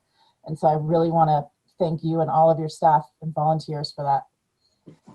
Thank you, Brandy. I'll be sure to pass that along to staff tomorrow because we really did try to, how can we make that in that moment where we knew we could go there. And so I really want to thank you and all of your staff and volunteers for that. Thank you, Brandy. I'll be sure to pass that along to staff tomorrow because we really did try to, how can we make that in that moment where we knew we could go there. And so I really want to thank you and all of your staff and volunteers for that. Thank you, Brandy. I'll be sure to pass that along to staff tomorrow because we really did try to, how can we make that in that moment where we knew we could go there. And so I really want to thank you and all of your staff and volunteers for that. Thank you, Brandy. I'll be sure to pass that along to staff tomorrow because we really did try to, how can we make that in that moment where we knew we could go there. And so I really want to thank you and all of your staff and volunteers for that. Thank you, Brandy. I'll be sure to pass that along to staff tomorrow because we really did try to, how can we make that in that moment where we knew we could go there. And so I really want to thank you and all of your staff and volunteers for that. Thank you, Brandy. I'll be sure to pass that along to staff tomorrow because we really did try to, how can we make that in that moment where we knew we could go there. And so I really want to thank you and all of your staff and volunteers for that. Thank you, Brandy. I'll be sure to pass that along to staff tomorrow because we really did try to, how can we make that in that moment where we knew we could go there. And so I really want to thank you and all of your staff and volunteers for that. Thank you, Brandy. I'll be sure to pass that along to staff tomorrow because we really did try to, how can we make that in that moment where we knew we could go there. And so I really want to thank you and all of your staff and volunteers for that. Thank you, Brandy. I'll be sure to pass that along to staff tomorrow because we really did try to, how can we make that in that moment where we knew we could go there. And so I really want to thank you and all of your staff and volunteers for that. Thank you, Brandy. I'll be sure to pass that along to staff tomorrow because we really did try to, how can we make that in that moment where we knew we could go there. And so I really want to thank you and all of your staff and volunteers for that. Thank you, Brandy. I'll be sure to pass that along to staff tomorrow because we really did try to, how can we make that in that moment where we knew we could go there. And so I really want to thank you and all of your staff and volunteers for that. Thank you, Brandy. I'll be sure to pass that along to staff tomorrow because we really did try to, how can we make that in that moment where we knew we could go there. And so I really want to thank you and all of your staff and volunteers for that. Thank you, Brandy. I'll be sure to pass that along to staff tomorrow because we really did try to, how can we make that in that moment where we knew we could go there. And so I really want to thank you and all of your staff and volunteers for that. Thank you, Brandy. I'll be sure to pass that along to staff tomorrow because we really did try to, how can we make that in that moment where we knew we could go there. And so I really want to thank you and all of your staff and volunteers for that. Thank you, Brandy. I'll be sure to pass that along to staff tomorrow because we really did try to, how can we make that in that moment where we knew we could go there. And so I really want to thank you and all of your staff and volunteers for that. Thank you, Brandy. I'll be sure to pass that along to staff tomorrow because we really did try to, how can we make that in that moment where we knew we could go there. And so I really want to thank you and all of your staff and volunteers for that. Thank you, Brandy. I'll be sure to pass that along to staff tomorrow because we really did try to, how can we make that in that moment where we knew we could go there. And so I really want to thank you and all of your staff and volunteers for that. Thank you, Brandy. I'll be sure to pass that along to staff tomorrow because we really did try to, how can we make that in that moment where we knew we could go there. And so I really want to thank you and all of your staff and volunteers for that. Thank you, Brandy. I'll be sure to pass that along to staff tomorrow because we really did try to, how can we make that in that moment where we knew we could go there. And so I really want to thank you and all of your staff and volunteers for that. Thank you, Brandy. I'll be sure to pass that along to staff tomorrow because we really did try to, how can we make that in that moment where we knew we could go there. And so I really want to thank you and all of your staff and volunteers for that. Thank you, Brandy. I'll be sure to pass that along to staff tomorrow because we really did try to, how can we make that in that moment where we knew we could go there. And so I really want to thank you and all of your staff and volunteers for that. Thank you, Brandy. I'll be sure to pass that along to staff tomorrow because we really did try to, how can we make that in that moment where we knew we could go there. No? No, the electric account that feeds the skating rink also feeds the upper softball field. Perfect. That was my point. And because that's one account which is shown in two different locations in the budget, when you apply net metering credits, credits which are generally earned in the summer, right? And so there's a heavy, the summertime component of that account receives virtually all the benefit of the net metering credits in a way that the wintertime use of that account does not. The implementation of the net metering agreement that the town has with Wyndham Solid Waste Management is a little bit heavy in this particular account and not in its wintertime cousin. Okay, and so that's why the skating rink electric is just increasing kind of at a normal. Ah, okay. I think I understand. And would it be fair to say Thank that you, it all comes Patrick. out in the wash? Oh, you better repeat that, Daniel. Does it all come out in the wash, or do we have a net improvement? Well, what I would say is net metering credits are a financial instrument that benefit the town and are less about energy usage. Yeah, no, I understand that. Yeah. But and I haven't really looked at this in great detail for a couple 6 months, I'd say. But the last time that we took a careful exploration of the value of the net metering credit arrangements, it was well in excess of $100,000 a year. It was something like $115,000 in savings. Now it's spread out across many different budget line items, but in terms of the value of that project to the taxpayers and also to the utility ratepayers, it's really substantial. Yeah, Right. I think the utility ratepayer piece of that is important because the water plant and the sewer plant are heavy consumers of electricity just by the nature of the work that's done there and the machinery that operates there. And so those budgets benefit very significantly from the net metering program. And then there are also a variety of programs in the general fund that have similarly benefited. So Patrick did a much better job explaining that than, than I did. So thank you for coming in for the save, Patrick. Thank you both. Thank you very much. All right. Daniel has a question. I have a question about the Gibson-Aiken budget, and I feel like I must have been asleep during this portion last year because we probably talked about it last year, and I don't remember what it was. So I see a big drop. Staff salaries, is doing whatever it's doing in 17, 18, and 19, and then 20 it drops to $40, and then it drops off in 21. Can you just tell me about that? Yes, I could be happy to handle this. Or Peter, do you want to take this because it's the maintenance division? Sure. Yeah. So I can't explain the $40. That probably was just like a miscoded number at some point or something, but it's irrelevant. The important thing that's going on here, that's the answer to your question, is FY20 is when we consolidated the custodial staff from the various facilities where we had for many years a separate maintenance position in particular facilities, and the individual in that position was dedicated to those facilities. We consolidated that into a team of people in order to be able to better maintain the facilities and have more flexibility in how they work together, and save a little bit of money.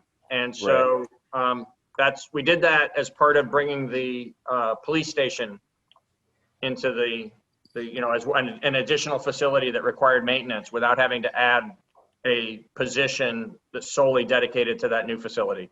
Right, and that's why the facilities maintenance part of the budget exactly exists now. Yeah, okay, I remember. Facilities maintenance was created for FY20, and costs that had been appearing in other budgets, including right here, got moved to that. Okay, great, thank you. I have one more question.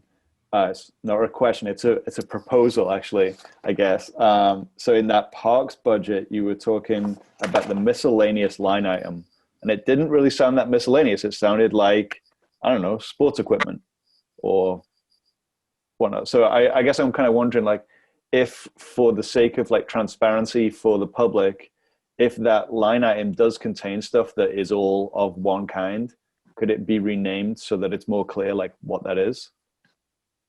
And if it doesn't contain all stuff of one kind, then fine. But you know, from the description you gave, it sounded all like stuff to do with sports. I mean, I can answer it from the standpoint of what comes out of that, which is all of one kind. It's all sports related stuff, whether it be, like I said before, bases, tennis nets, ball field paint. As for renaming it, I am going to defer to the town manager on that one. We'll take a look at it. I want to make sure, you know, just in that description itself, the lining of the fields isn't really a piece of equipment like Right. that you would buy the net or buy the bases, but we can take a look at it and we'll try to make it something other than miscellaneous if we can agree on a term that is properly descriptive. Sure, thanks. Yeah, thanks. Ian. I've had this kind of question, I think, a couple times throughout the budget discussion, so I'm just going to use this as the opportunity to ask it. So, for example, under parks maintenance supplies, we're adding $100 in.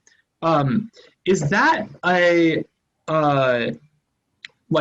equation that's happening, or is it at some point you guys recorded that we need a little bit more money, or is it just sort of a general decision that we've made that we're just going to kind of increase it a little bit every year so that we keep up with the cost of supplies?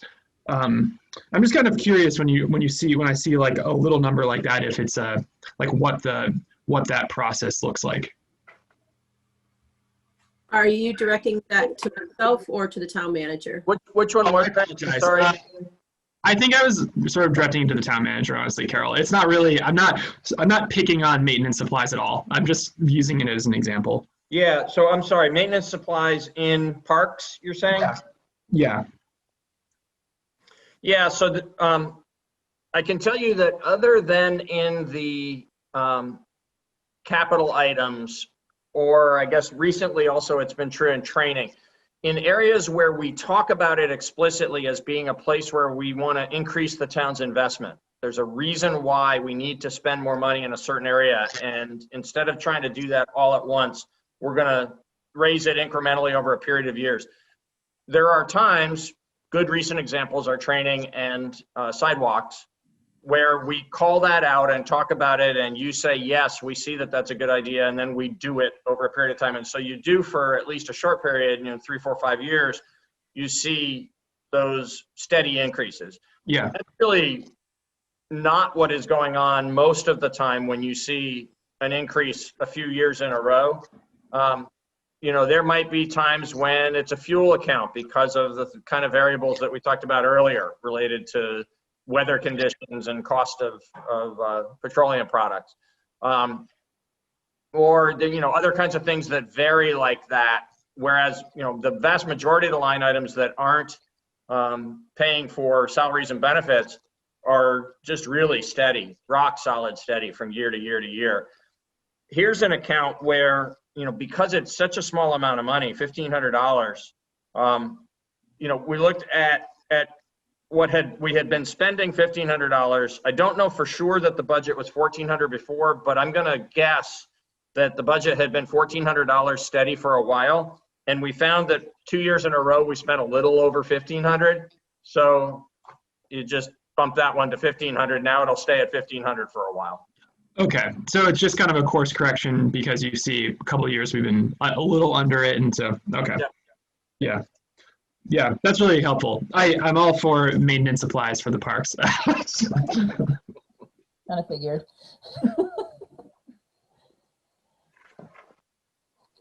Any other questions, board? Well, Carol, I don't think I have any questions. I just have to say that every year when you go through the list of everything the department does, it's always quite a substantial list, and you and the whole department are definitely appreciated by the town. Mm-hmm. Thank you. Yeah. Thank you. Thanks, Carol. Bye, Carol. Thank you so much. We have Star coming up next, right? We do.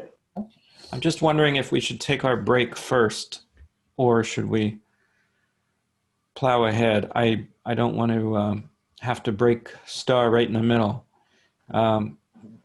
Board members, would you mind taking our needed ASL break and other things that have to happen during the break right now? Great.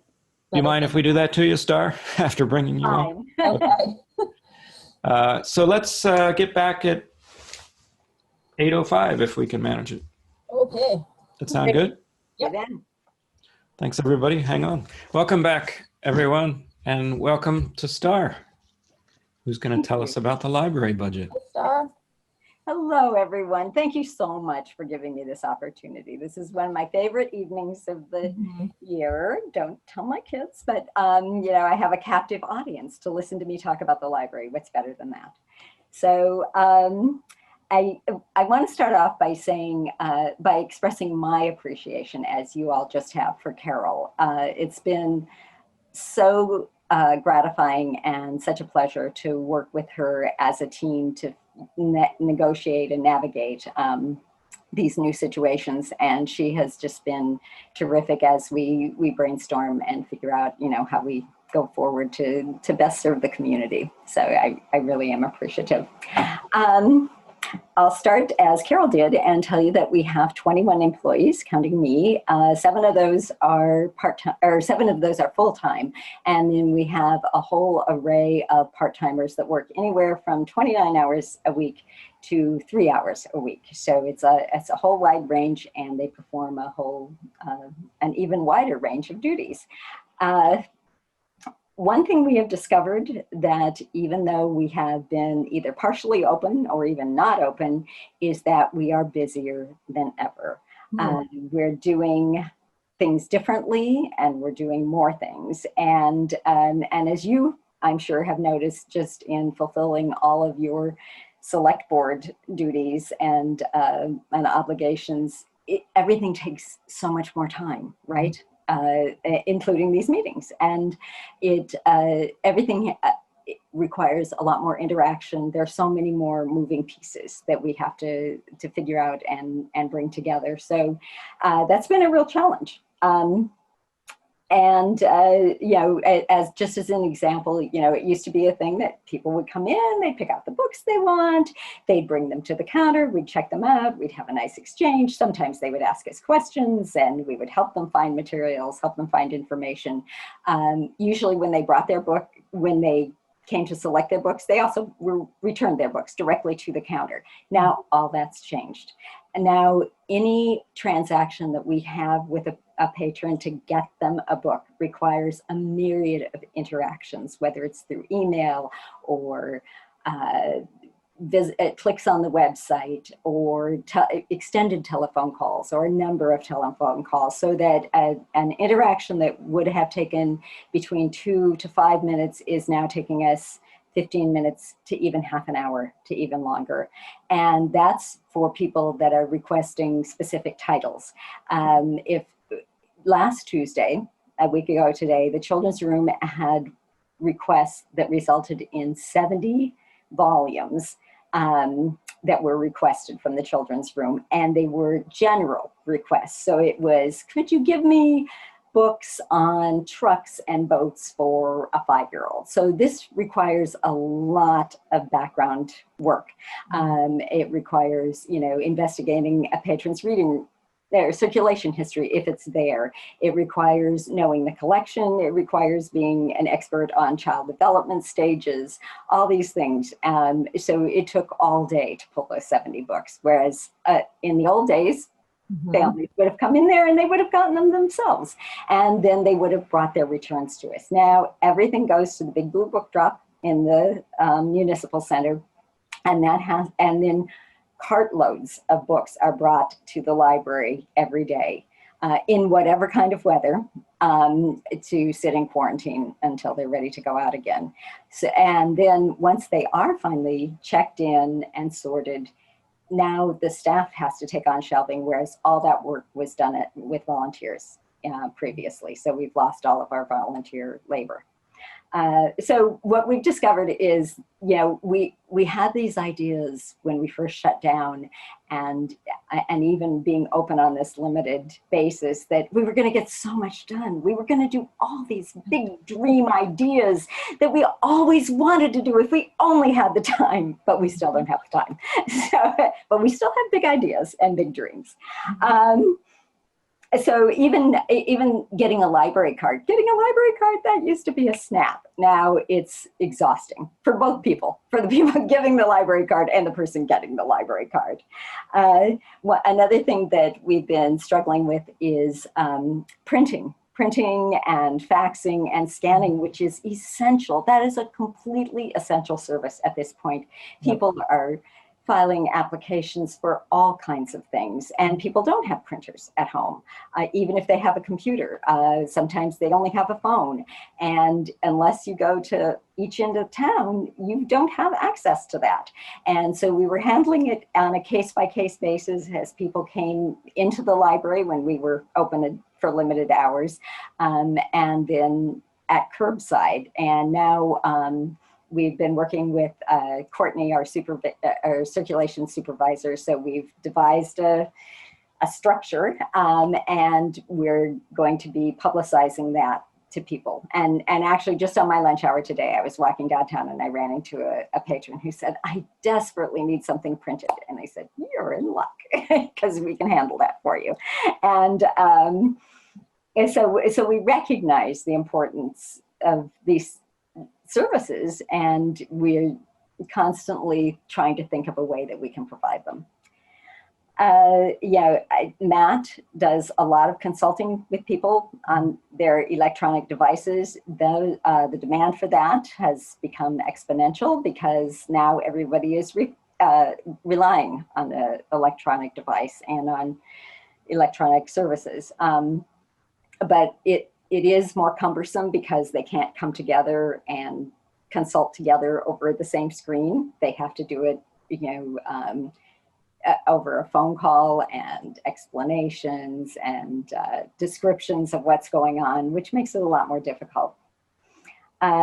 We are constantly communicating with our patrons through our email newsletter, which I hope you all get, because it's really, really good. And then also through Facebook. And so Jean, our wonderful reference librarian, has been doing a lot of personal one-on-one reference work over the phone with people or over Zoom. But she's also been doing what I call proactive reference. So she's been compiling resource lists on, alternative narratives around Thanksgiving, on Indigenous Peoples Day, our racial equity lists that we put together. And then we push those out through our newsletter and on our website. And so, she's supplying information that people didn't even know they really needed. But then once they see it, they realize they do.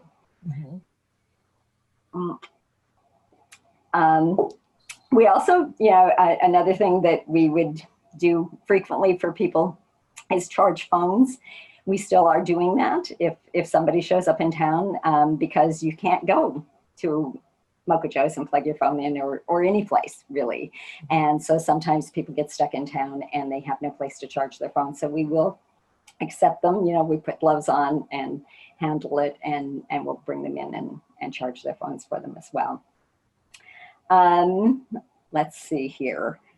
I have so many notes. And we do get to do a lot of readers advisory, which is people call us and just want something good to read. Just give me a good book. And of course, that's our favorite kind of question. But again, it involves a lot of back and forth and interviewing. And because people aren't able to come in, our circulation is down, because we depend on what librarians call the serendipity of the browse. That's really where the bulk of materials find their way home. And people are becoming more astute about browsing online, particularly for new materials, or again for specific materials. But just that movement of browsing down shelves and shelves of books and finding something that strikes your fancy. And that's one of the things libraries really, really encourage impulsive behavior. We like that. We like it when people just take a book home and take a chance, because you have nothing to lose and everything to gain. And library literature is filled with testimonials of people who have discovered, who have forged their professional paths or just discovered whole new life paths to take by taking out a library book. So people are getting a little more used to it, but it's just not the same as wandering the stacks. And we were happy that by the time we had to suspend in-person visits again and return to curbside, we had actually returned to, we regained about 73% of our circulation. So we were really pleased that we were able to do that with, you know, with the limitations that we had.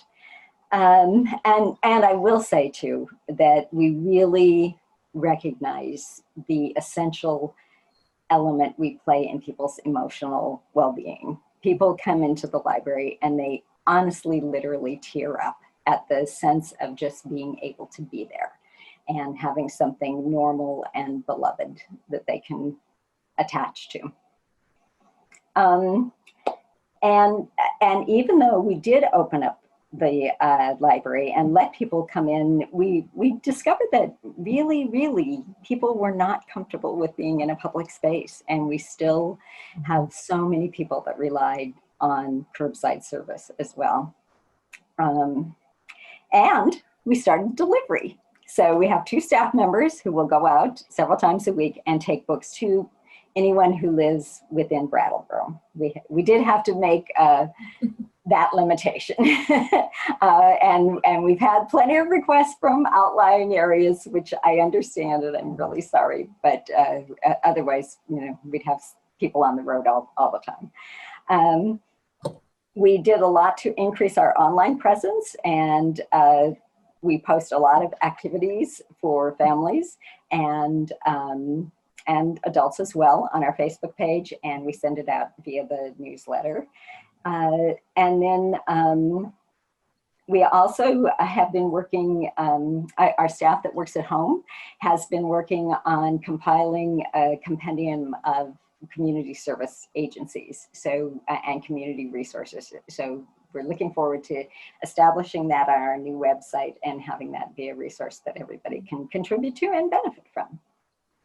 And in addition to those things, we have a lot of community connections. We did a lot of outreach. We worked with Building a Positive Community to distribute sunflower seeds throughout the region, and other supporting and enriching resources. So our programs, of which we were so proud, as Carol is of hers. Sometimes we would have 3 concurrent programs going on an evening at the library. And of course, that has taken a real dive. We have begun our first Wednesdays via Zoom. So we're moving forward with that. And we're looking forward to doing more and more programming virtually, as hard as that is to do. We also purchased some Zoom licenses for people that they will be able to check out. We're now fine-tuning a structure now, and people will be able to borrow our Zoom to hold their program or hold their meeting. So it will be like a virtual meeting room. We had so many groups that would come in and use our meeting room, and those group like the Audubon Society or somebody can just check out our Zoom, so they're not limited to 40 minutes like you would be with a free Zoom account or the number of participants. So that's a good thing. Let's see here. Oh, but we did do our best to adjust and actually expand our programming, especially when it comes to kids. So summer learning, is always a really no holds barred, pull out the stops event for public libraries. And this year was even less of an exception to that. Rather than waiting for families to come to the library, we took materials out, and we took materials to all the meal distribution sites. We remained a meal distribution site as well, but we took them to all the distribution sites in town. We took the original package, and then every week we take the next installment. And so that, again, very labor intensive, packing up these little bags of activities and materials, supplies, and getting them out to kids so that families could keep learning all summer long. We always worried because kids are out of the classroom during the summer, and now, of course, they've been out of the classroom for months and months and months. So we're doing our best to support that. We have been partnering a lot with the schools. We're doing a partnership with the Vermont Humanities Council and Michaela Sims, the diversity officer for the school district, to do a Vermont Reads book club on The Hate U Give. We worked with Edible Brattleboro, and of course we had a wonderful partnership with Work Today, which anybody who's been past the library can see the results of that, and it's just been aces. We also worked with Hillary in the town clerk's office to run a voter registration drive out in front of the library. And we then, luckily, Carol invited us to be part of the Halloween extravaganza, which was fantastic. So it was another chance to see kids. And as kids were driving through, even though we were in costume, everybody was so excited to see people from the library. Let me see here. As I mentioned, we are getting a new website. It's been a long time coming, and I do liken it to renovating our building. It is the same kind of long period of input and bidding and changing design and then construction. So it's an overwhelming process. Mm-hmm. Mm-hmm. So, and the other group, the other town department we've really been working with is planning with Stephen Dotson. We're working on expanding our non-traditional holdings, and as it is, we've been expanding to things like we have a firewood moisture meter so that people can make sure their wood is, ready to burn. We have a telescope. We have nature backpacks that people can take out with field guides and binoculars so they can really enjoy the outdoors. And then on top of all the other new things we added and expanded, we still have to keep ordering books. We still have to keep receiving books and processing books and doing all the things that we always did. So the other thing I wanted to talk about is that you probably know that the library has 3 funding streams that we benefit from. There is, of course, the town, which we'll talk about the budget, that takes care of things like staff and building needs, although the endowment has picked up a lot of the expenses of renovating and making improvements. But there's, it's substantial. It's a 50-year-old building that needs attention, and so we're really grateful for that. And then the endowment, so you may have heard we have an endowment. And as of the end of December, or as of the end of September, it was a little over $2,200,000. So that's a lot of money, but being very, very responsible stewards of the library, the trustees only withdraw 4% each year, which we use then to fund the library. And that follows all the best advice and best practices for maintaining an endowment and making use of it as well, because the purpose of the endowment isn't to grow the endowment. It's to grow the library. We did, as I say, we used bequests to pay for renovations. We helped share the cost of the new HVAC system when that was put in a couple of years ago.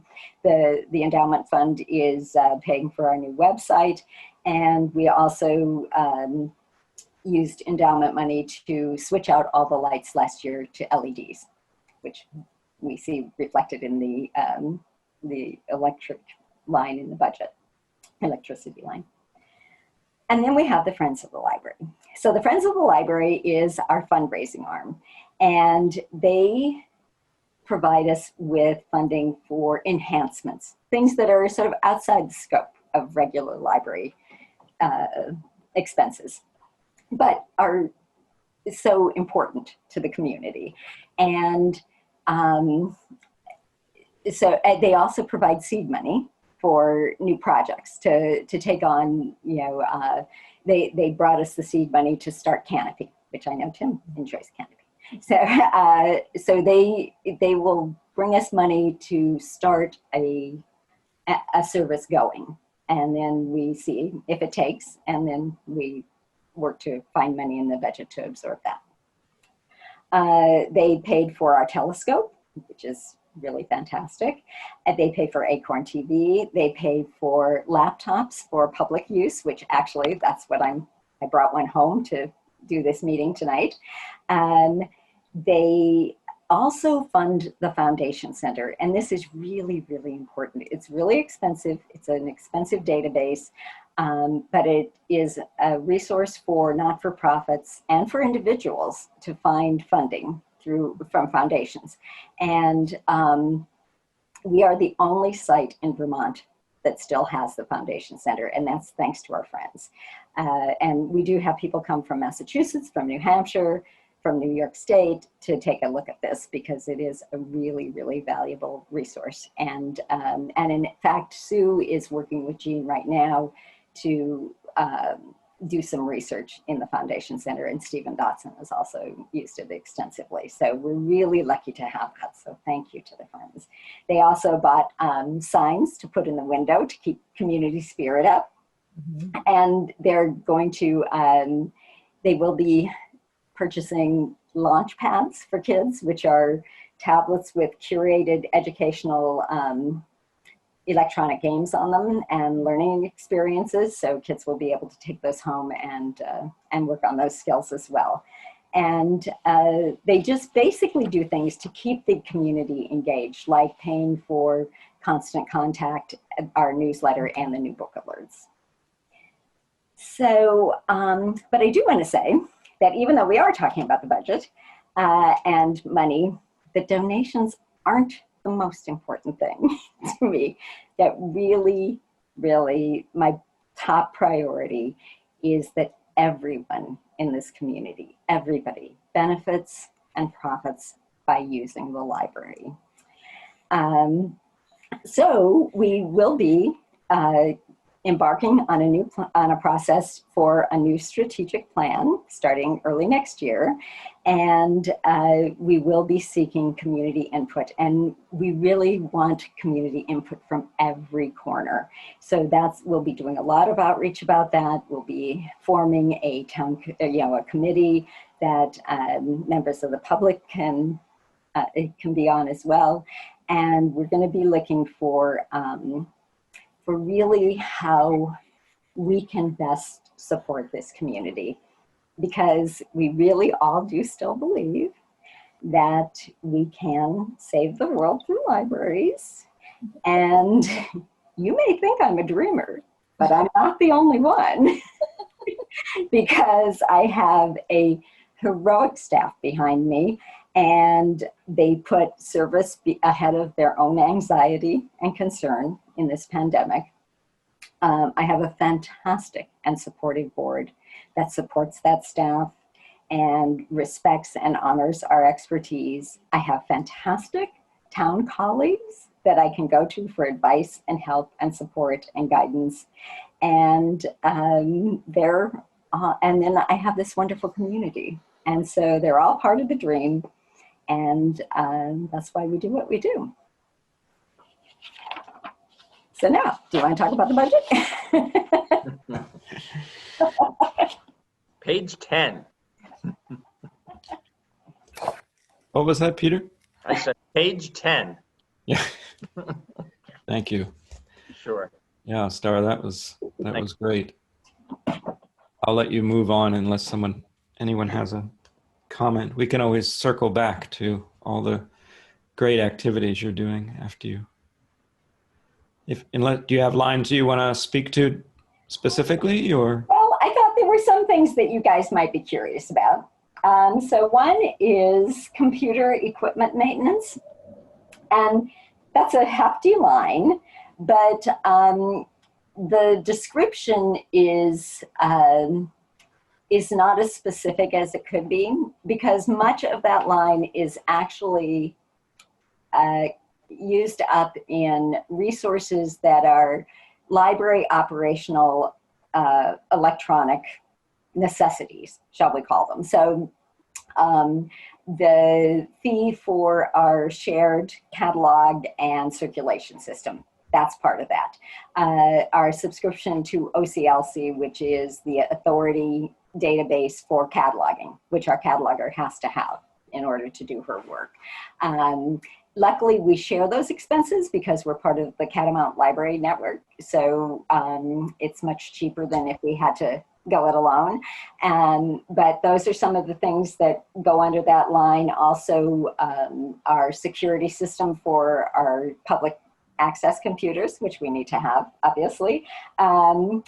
We also, because we're getting this fabulous new website, it's going to cost us a lot more to host it.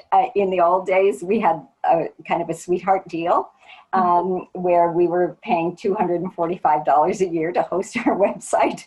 But I know, right? So that's going to increase to probably about $1,500 a year. But the part of that is that, you know, our old website hasn't been supported in years and years. And, you know, we just, that version isn't even supported anymore. So if something breaks, Matt has to sort of take everything apart and try and patch it back together with electronic duct tape. So we're not gonna have that. But we will probably need some website maintenance and some website upkeep from the developers themselves. Mm-hmm. So all that is included in that as well. So that's why that's such a large number. And you might notice that there's a big jump in books and non-print supplies. And that is because historically, I mean, for like a long, long time, those funds cost more than was actually budgeted for them, and then they would be absorbed in the materials line. So they would be absorbed by the general adult books or the children's books.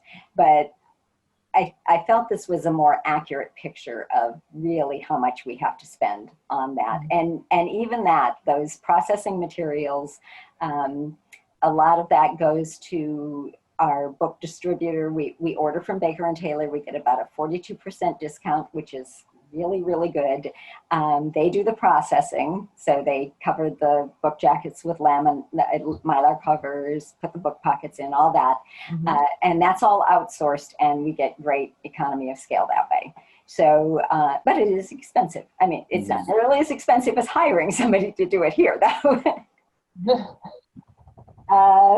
Let's see here. Okay, so postage expense. Postage expense also includes the library courier, which I know you're familiar with for, you know, accepting the small grants that we get from the state library to do that. Mm-hmm. So the library courier, thank goodness, started just before I got here, and it's fantastic. It used to be horrendously expensive, as you can imagine, to actually mail books back and forth between libraries for interlibrary loan. And we do over 1,000 books, 1,000 items, because there are all kinds of things, but we send out over 1,000 items a month to other libraries, and we receive over 1,000 items per month from other libraries. This is a huge boom to this community. Wow. Yeah, I know. They keep calling us saying, can you add another stop? And so we are back to 4 days a week. We were at 5 days a week when we shut down pre-COVID. And this is wonderful because it saves us having to buy books. And it also saves our patrons having to wait for a book that we might own, but somebody else has checked out. And so we can get another book for them from, say, Rutland or Bennington, and they don't have to wait until that copy is returned. Nice. Okay. Reference sources. Oh my goodness, are they expensive or what? Reference sources, and this is just historically within libraries. Reference books are the most expensive books. The good thing about this is that most of the reference sources we are collecting at this point are databases. So these reference sources can be used, most of them, outside the library. And that's something that wasn't the case with a reference book. And so really, the public has access to these reference sources. Jean, of course, knows how to mine the most minute, specialized bit of information out of one as the crackerjack reference librarian that she is. But it also means that you all can, if you're researching something or just have a burning question at any time, day or night, you can access these and not have to come into the library and sit and pore over them and make photocopies of reference books. So it has up the price, though, as you can imagine. And then I thought if you were curious about equipment maintenance, that's things like the elevator. Elevator maintenance and inspection and things like that. All right, thank you. Daniel has a question. You didn't want to talk about reimbursable expense with a 300 and something % increase. But it's also in the revenues. So it's a wash.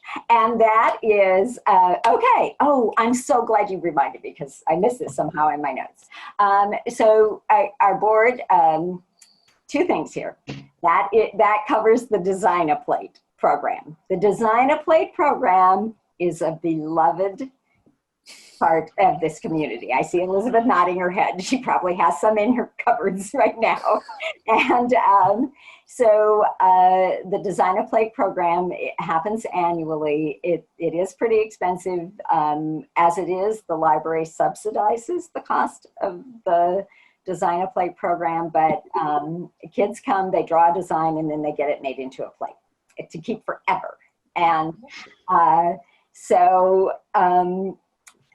this year, because our board has a wonderful equity lens to it, decided that there is a fee involved in this. It's the only library program we have with a fee, but the board decided that given this year, everyone should be able to make a plate so they never forget 2020. And so we did offer a pay what you can this year for Design-A-Plate, and remarkably enough, everybody paid the suggested donation, and a bunch of people paid a lot more. So we're going to be looking at that in the future to see how we can make that happen every year. I think that's important. The other thing that some of you may remember is a couple of years ago, the board voted to eliminate fines and picked up some of the items in the town budget, which are now zeroed out, like conferences and things like that, and training. They took those expenses on so that we could make it budget neutral to eliminate fines. Great. Can I just add on one more question? And actually, before I even get into that, I feel like after the description of all the amazing programs that the library does, to then just be like, yeah, what about this tiny little line item here?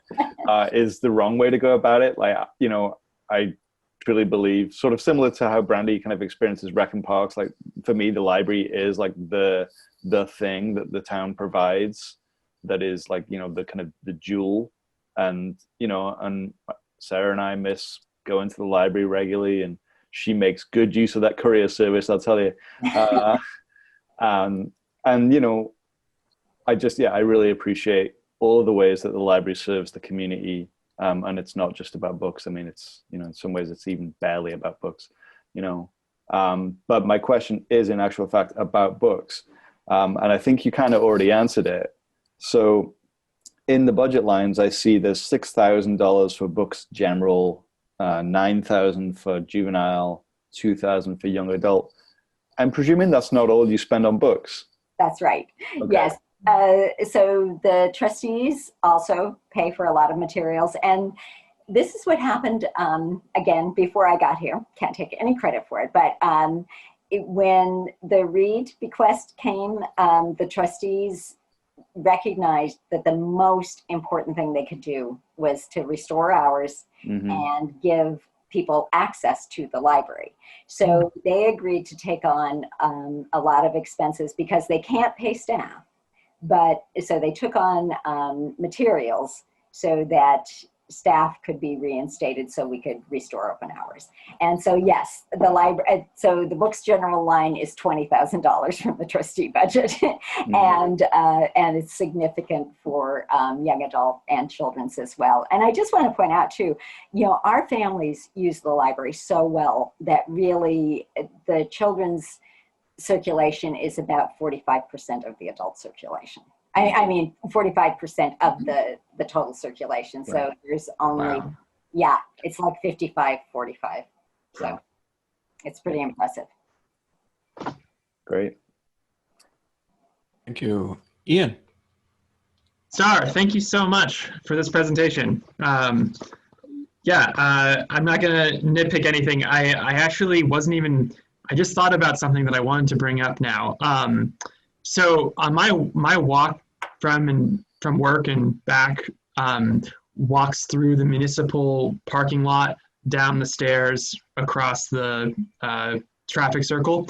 So I am always walking past the library, and I have had probably 5 or 6 interactions with people who are kind of like floating around the back entrance with a bunch of books and I kind of approach them and say, "Are you looking for the Dropbox?" And they say, "Yeah, like where is it?" And I say, "Follow me," and then I take them to the blue box.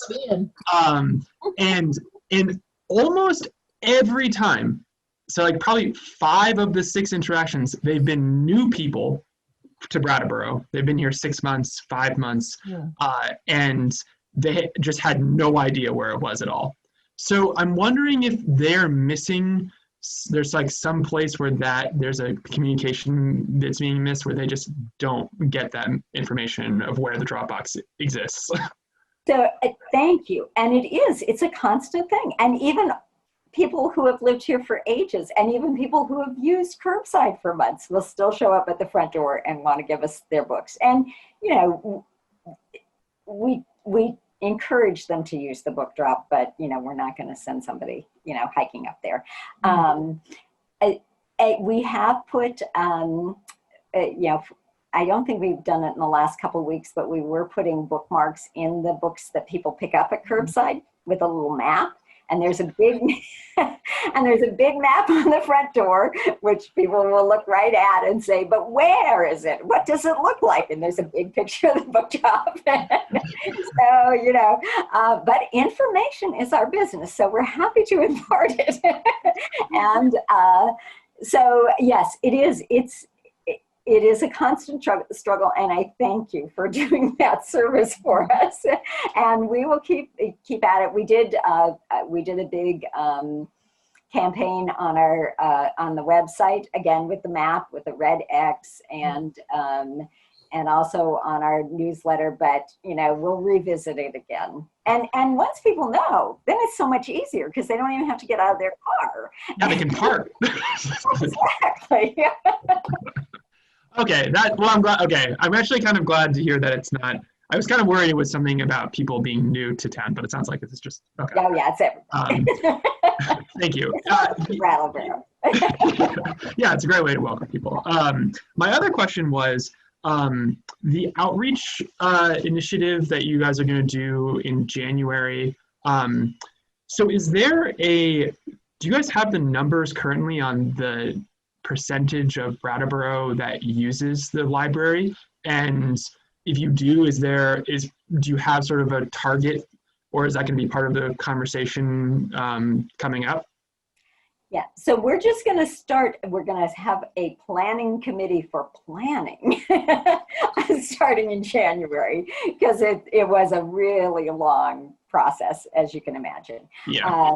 And it happened right as I came here 5 years ago. So it's right on target. And I think I'm hoping it's going to be a lot more interactive because I know more people here now that I can buttonhole and bring onto the committee or ask their opinions. As for, okay, so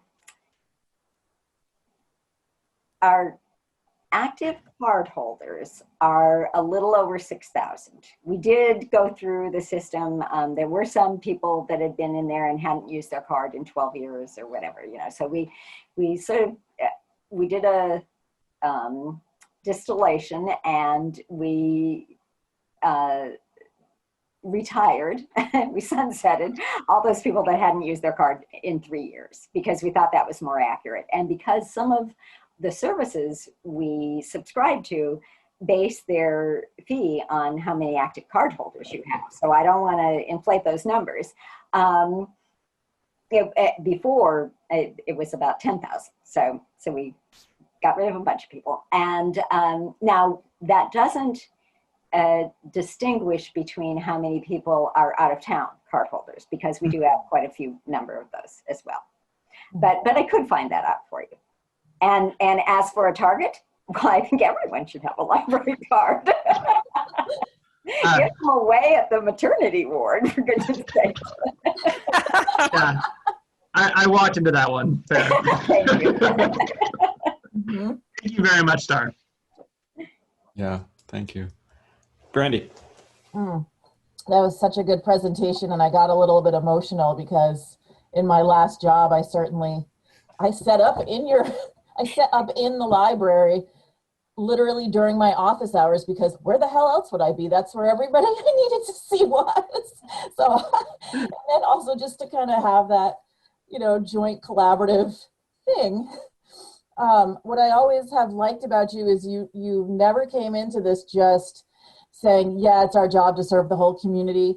You're out like literally pulling people off the streets. Like, do you need a book? Do you need just a place to sit? Would you like to put your head down? Stop paying library fines. And it's like, thank God, like, here's a place where I know that people who sometimes feel super awkward inside of places don't feel awkward, that they can come in, sit down, take a breath, drop their backpack, drop their head if they have to, and just be. And it's warm and it's big and spacious and open. And you've done such a good job of cultivating that, where I think, you know, we always like to say, this department serves all people. You, much like I trust Carol to take care of this huge swath, it's also the same with you. I know how well you take care of every person that comes through those doors. And so it was a little heartbreaking when the library had to close, and I knew that it would be heartbreaking for you. Yeah. Because I know I also feed off interactions with humans, and I know that you're similar like that. So I really can once again commend you and your staff. And I don't know how we got so lucky to have this board that you have, and these angelic trustees, and then you, and then this staff. And I kind of feel the same way with Carol. It's like, you really held this space with your team, and I really appreciate it. And I actually realized I don't think I get your email, so I just made a note to sign up, because I definitely want to do some of those first Wednesday Zooms and get the kids involved and stuff. And you were like renting out snowshoes last year, and now telescopes. And the way that you've redefined this program, I think much like how I feel about Carol's program, that we're only beginning to see. It's like you've laid all this groundwork to be these diverse, dynamic programs. And now that a crisis has hit, we're about to see what that actually means to the town. And I think it's going to be incredible. Thank you. So thank you. Thanks. Yeah, Star, I'll just jump in unless Liz wants to jump in. But it's almost, we're learning so much tonight that's outside of budgets and numbers. It's because of COVID and how excellently our staff departments have been sort of adapting and bobbing and weaving and using creative solutions. It's really great to hear about.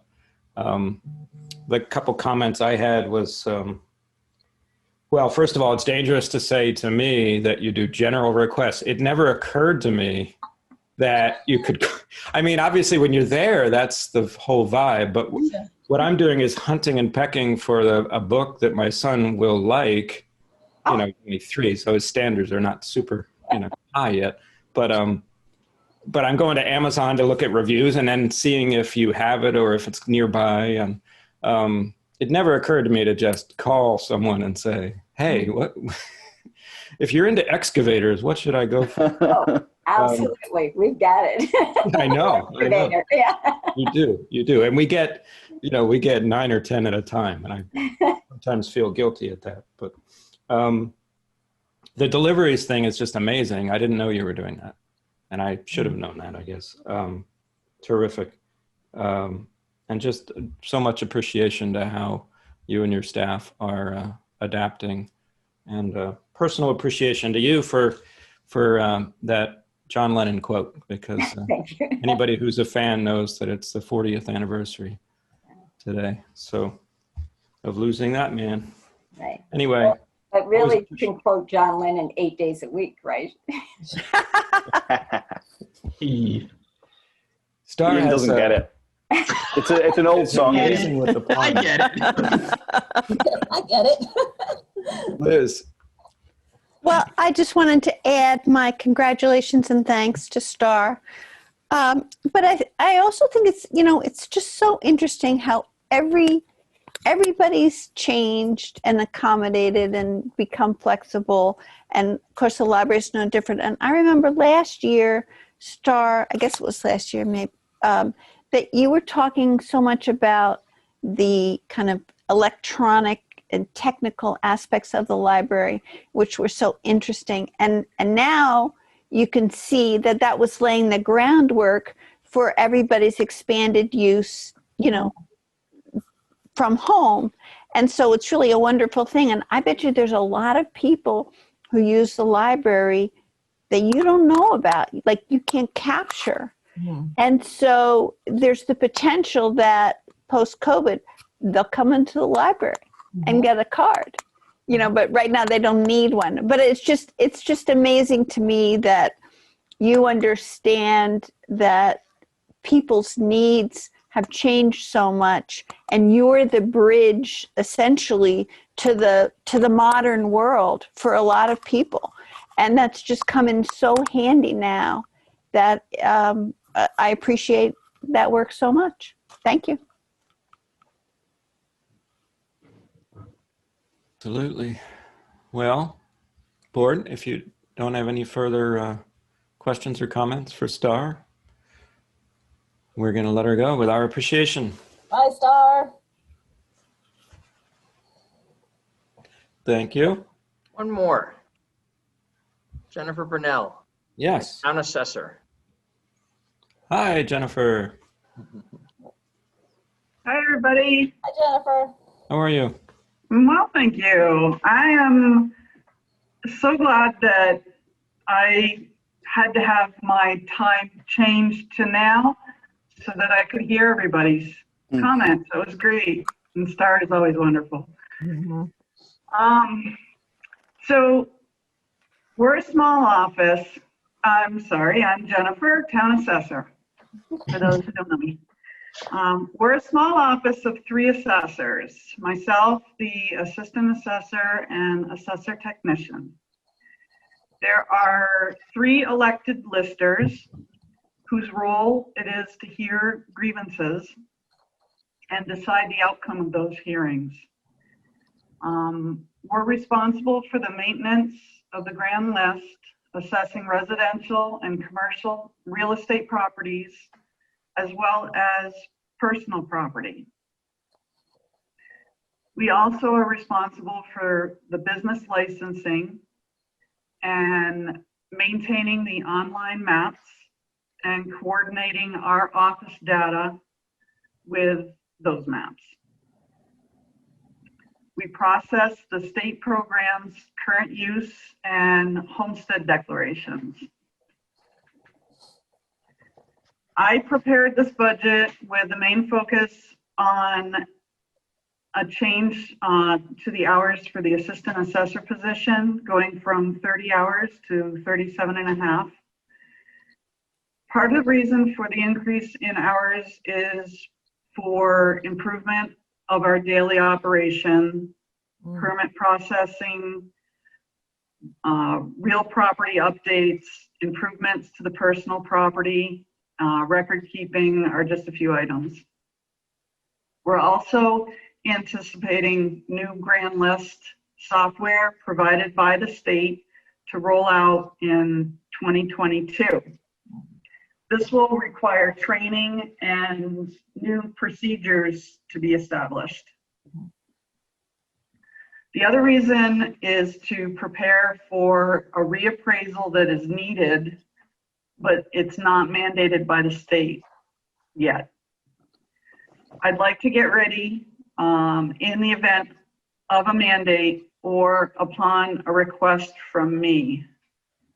We're still a few years off, but there's a lot involved in preparing for a reappraisal. Much time is required, and the skill set Mr. Meyer has suits well for the task ahead. We're improving the office every day. We see where we would like to take things. Allowing the assistant assessor those few extra hours will help us achieve those goals.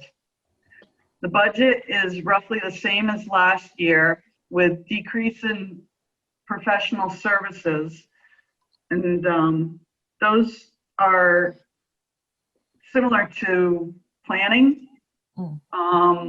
We had a need a few years back due to a project plus limited staff. And we're in a really good place right now with staffing, and haven't had a need for much professional services. So that line item continues to decrease.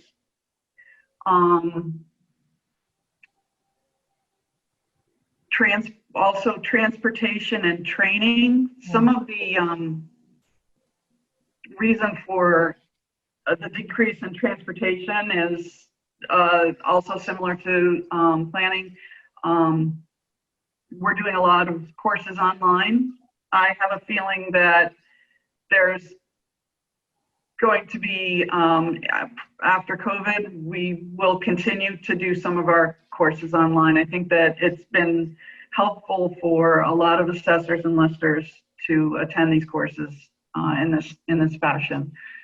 Training has decreased, not because we don't need it. We're actually increasing our training, but the state provides a lot of that at their cost to the towns. They're recognizing a need for the lister positions to be more professional, and are trying to, they have a certificate program, and all the assessor technician and I are both taking advantage of the courses. Joe, the assistant assessor, has been thinking about picking up some of those as well, but hasn't taken advantage of them yet.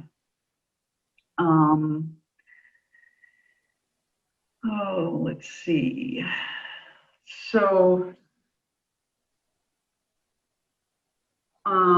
if we look at the line items, I'll start with the board salaries. That's the salary that goes to the listers, and that has remained unchanged for since I've been here. And as you can see, it's the same for many years. Equipment purchases, I've increased that in the budget, partially for the anticipation of a reappraisal. We may purchase tablets, new cameras, drone. maybe. Mhm.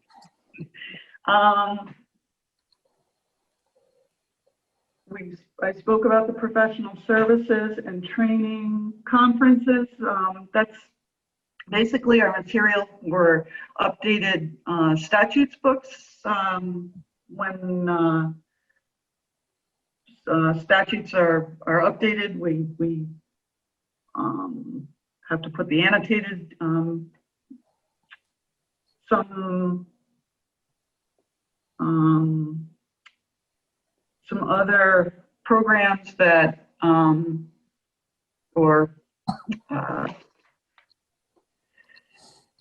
programs that we should take advantage for that assist the assessors. That just gets thrown in that line item. Tax mapping is split between the general fund and the assessor's office because we maintain the mapping program. So that line item is half the cost of what it is currently. The annual software fees, that's our software that we use for our data collection. ProVal is the service.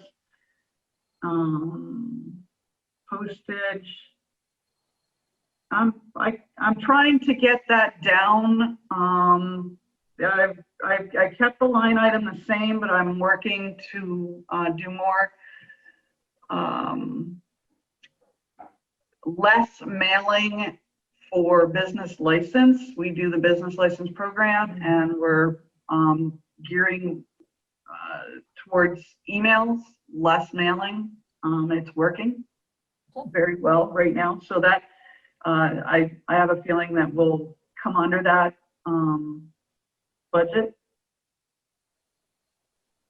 And just your basic other necessities, equipment maintenance. That's for ink for our printers, or one printer, and that has remained unchanged. It's pretty simple budget. Mm-hmm. Any questions? Thank you, Jennifer. You're welcome. Thank you very much. I have. Oh, Ian's got a question.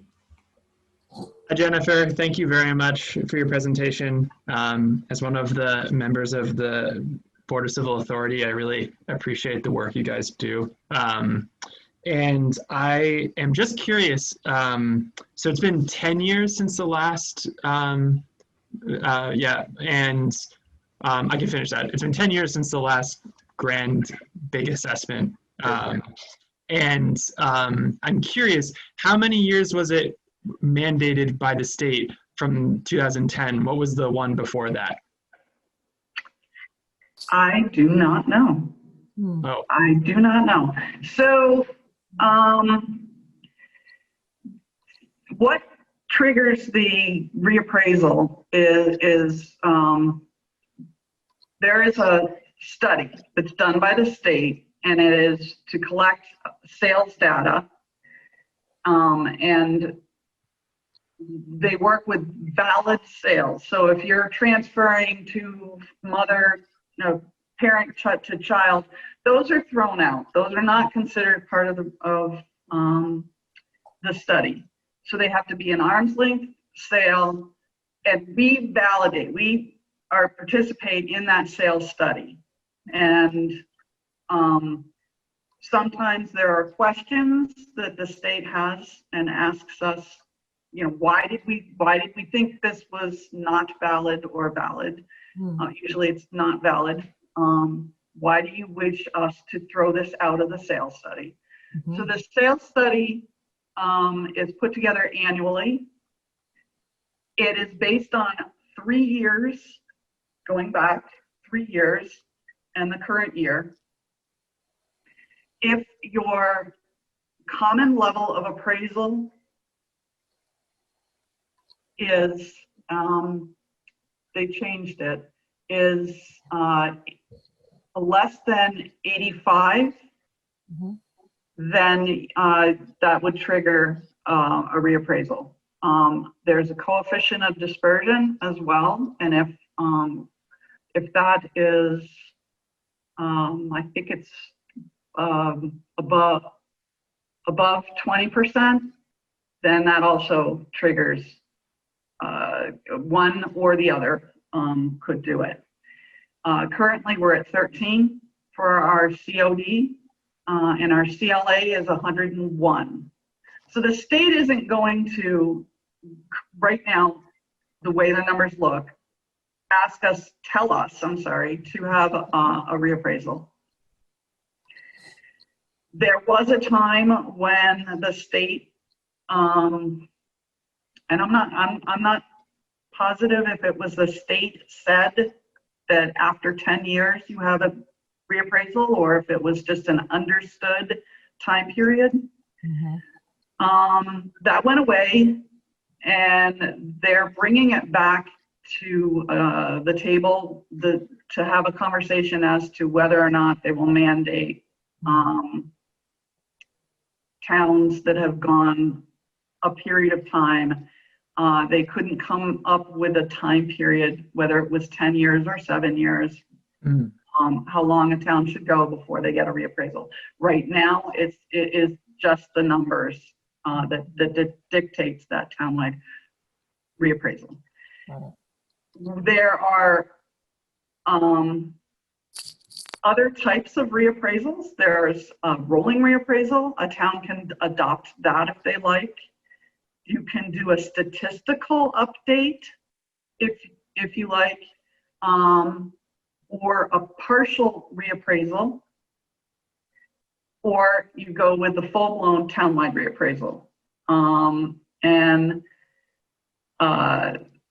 We're in the discussion process, planning process of what type and when it should take part, whether we ask for it or after this year with sales about 20% above assessed,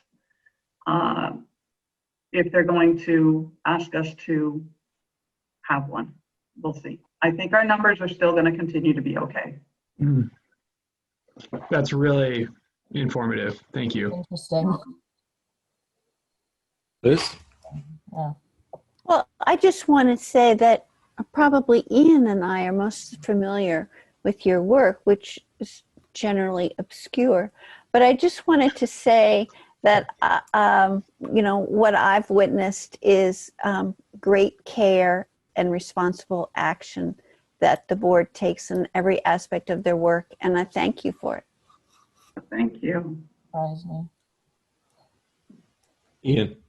Sorry, one other question. So if I remember correctly, some towns in Vermont got rid of their assessors and subcontracted out to like a professional assessor's office. Has that been something that we've discussed in the past here in Brattleboro? Or is there, I'm just curious. I remember hearing that at one of the trainings, and because of what you mentioned, that it requires a lot of know-how and professional skill. Not that our elected assessors don't have that, but I was just curious if that's something that has been discussed in the past. Okay, Peter. Yeah, I'm going to let Peter speak on that. Yeah, I want to speak to it because I'm going to toot Jen's horn and Joe's horn, and Jen wouldn't have done this. We don't need to go hiring, contracting for these services in order to get people who are well qualified and professional in doing this work, because we are so well staffed. So they assist the listers. There are small towns all over Vermont where the listers are actually the ones who make these decisions. And they're, a smaller town like that might consider making a decision that they're going to contract for this service rather than rely on volunteers who make themselves knowledgeable of the work that needs to be done. We've got Jen, who's been doing this work for a long time in another community and now with us for several years.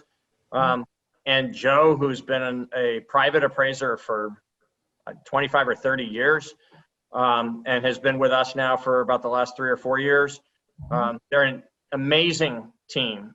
Jen's expertise is more on the residential side and Joe's is more on the commercial side. And the way that they work together is a joy to just be part of that team because, and frankly, their predecessors also, Russell Rice, when he was the assessor, left a good grand list for Jen to inherit and maintain well going forward. And so we're just really fortunate that here in Brattleboro, that work has been done so very well. And the combination of that and a stable real estate market has left us with the statistics that Jen was citing of, just how solid our grand list is compared to the actual marketplace. So it's not something we've actively looked at, and I would urge us not to unless at some point in the future there's a transition where the need arises. So I want to clarify, because I think maybe I misunderstood what they were talking about when I was at that training. So you meant like the entire department is? I thought it was talking about the elected. Because in those little towns, there isn't a staff person. It's the 3 listers, the 3 elected listers who do the actually entire thing. So there are towns that have voted to eliminate listers altogether and then take on a professional assessor, whatever that, or sometimes some towns have hired a lister to be the professional assessor for the town. And the other 2 probably were happy to retire from their position of being a lister. So I think that's the transition that you're speaking of that's happening more and more in the state. Okay, yeah, I apologize then. I didn't mean to make that a really awkward question then. I really misunderstood, I think, what they were talking about. I thought it was specifically about the elected individuals who, were just coming from the community. And Brattleboro, it is specifically about that. It is, yeah, but I guess I'm now understanding you meant like replacing the entire assessor's office. Is that as well, which is not really what I was talking about. So is it okay if I belabor this just a little bit? Because I think maybe I can explain that relationship better too than what we've done so far. So the reason why you wouldn't want to do that in our setup, because we have a professional assessing staff, you wouldn't want to replace the 3 citizens who are the check and balance by hiring a contractor to do that, right? You want the 3 elected listers to be the ones who hear the grievances, to be the double check on the staff work that we do. But in the first instance, that staff work is done by, very well qualified, very professional people. So we don't need to contract for that either. I see. Okay. I basically regret bringing it up at all, but I've learned a lot.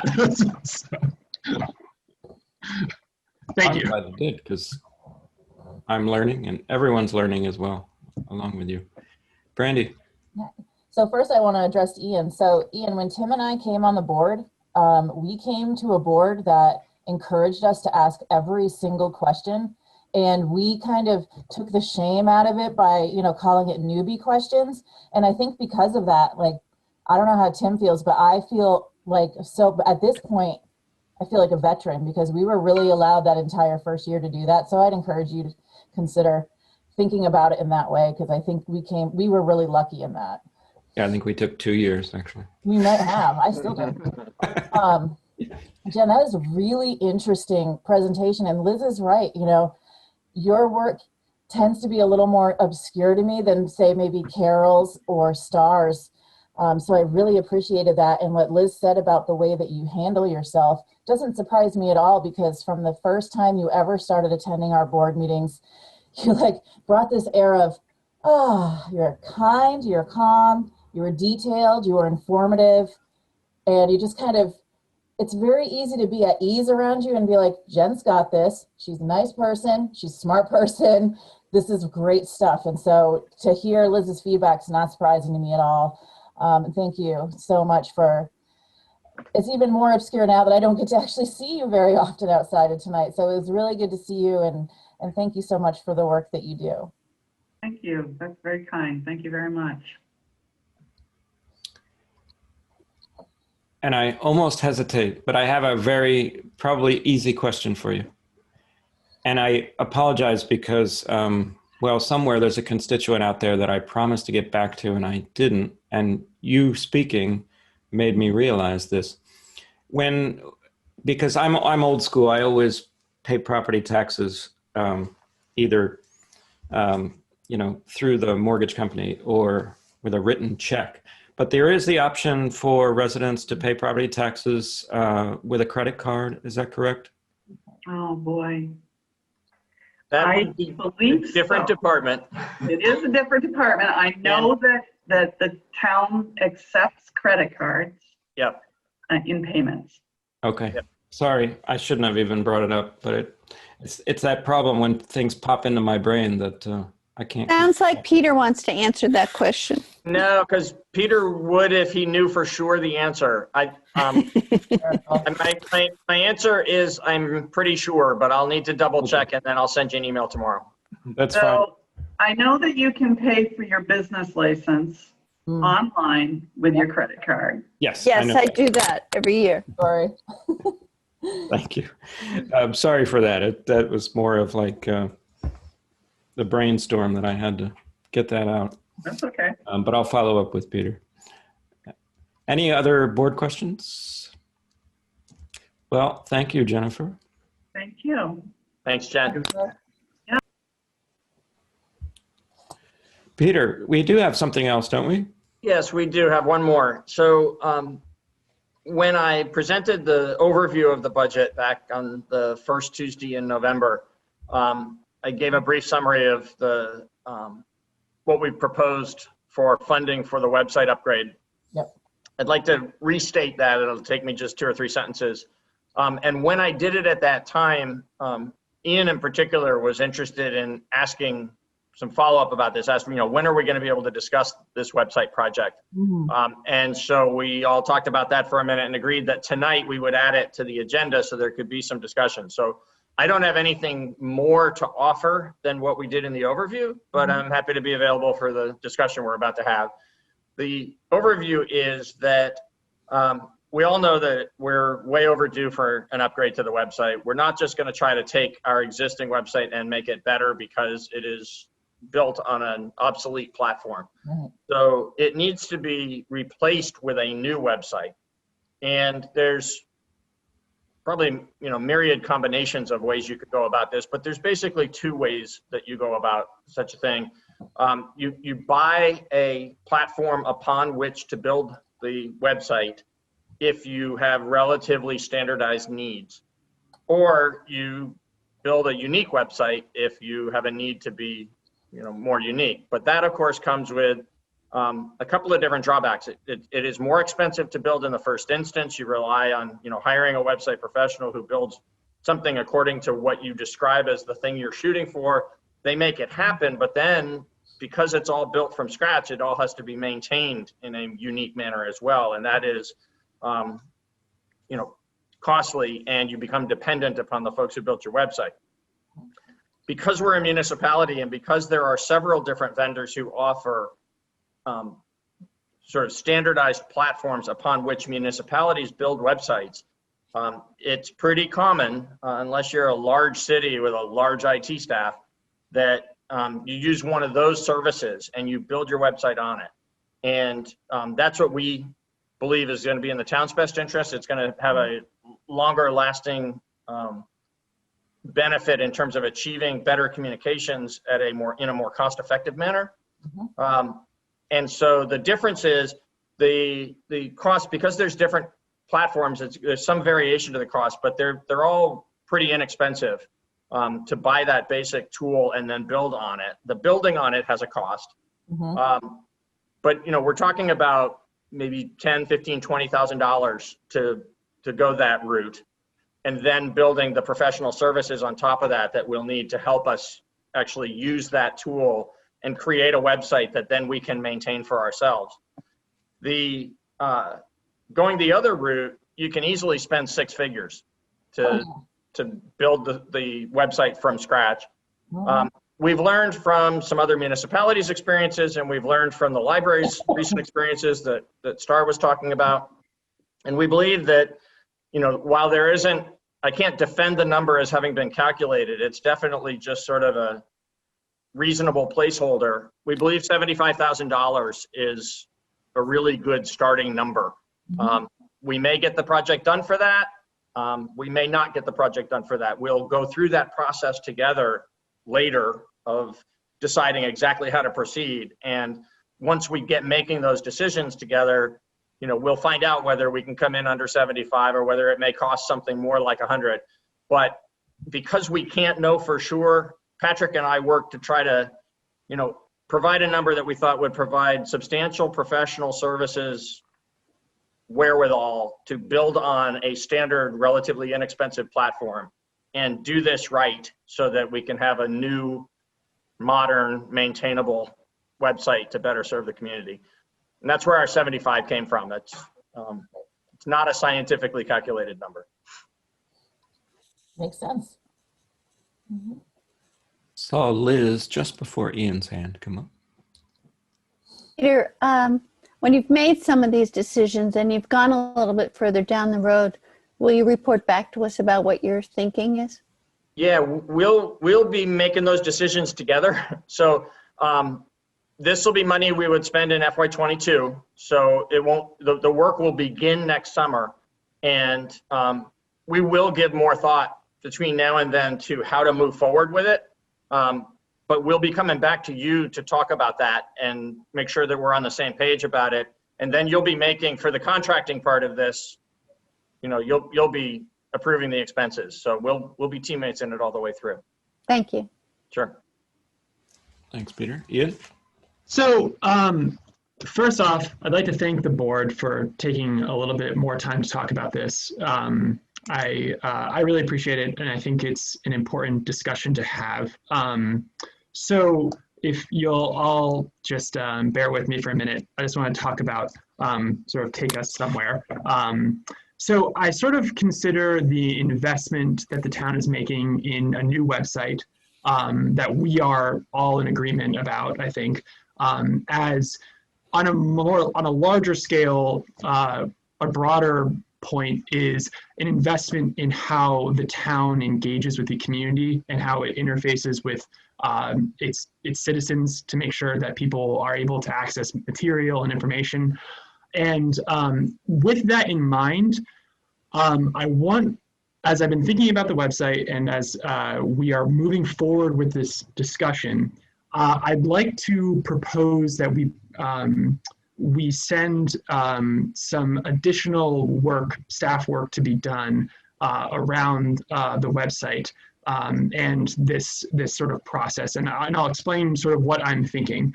So I kind of liken the website to a garden. And currently we have a pretty overgrown and not particularly beautiful garden. And the town, we are looking at investing a significant amount of money to rip up the garden, hire somebody to come in, plant a really beautiful one that people will awe at and will be able to enjoy. But then if we don't maintain it, it will become overgrown again. And the amount of time that takes, I think, really is unclear.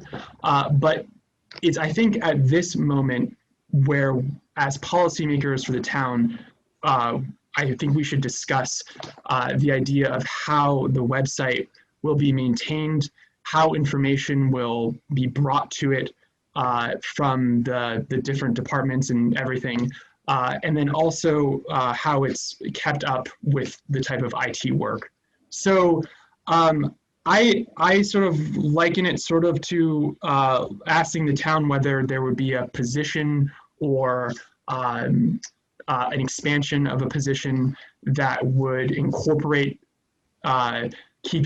centralizing the upkeep of both the website, but then also communication more generally with the public, kind of in the sense of like a public informations officer or something like that.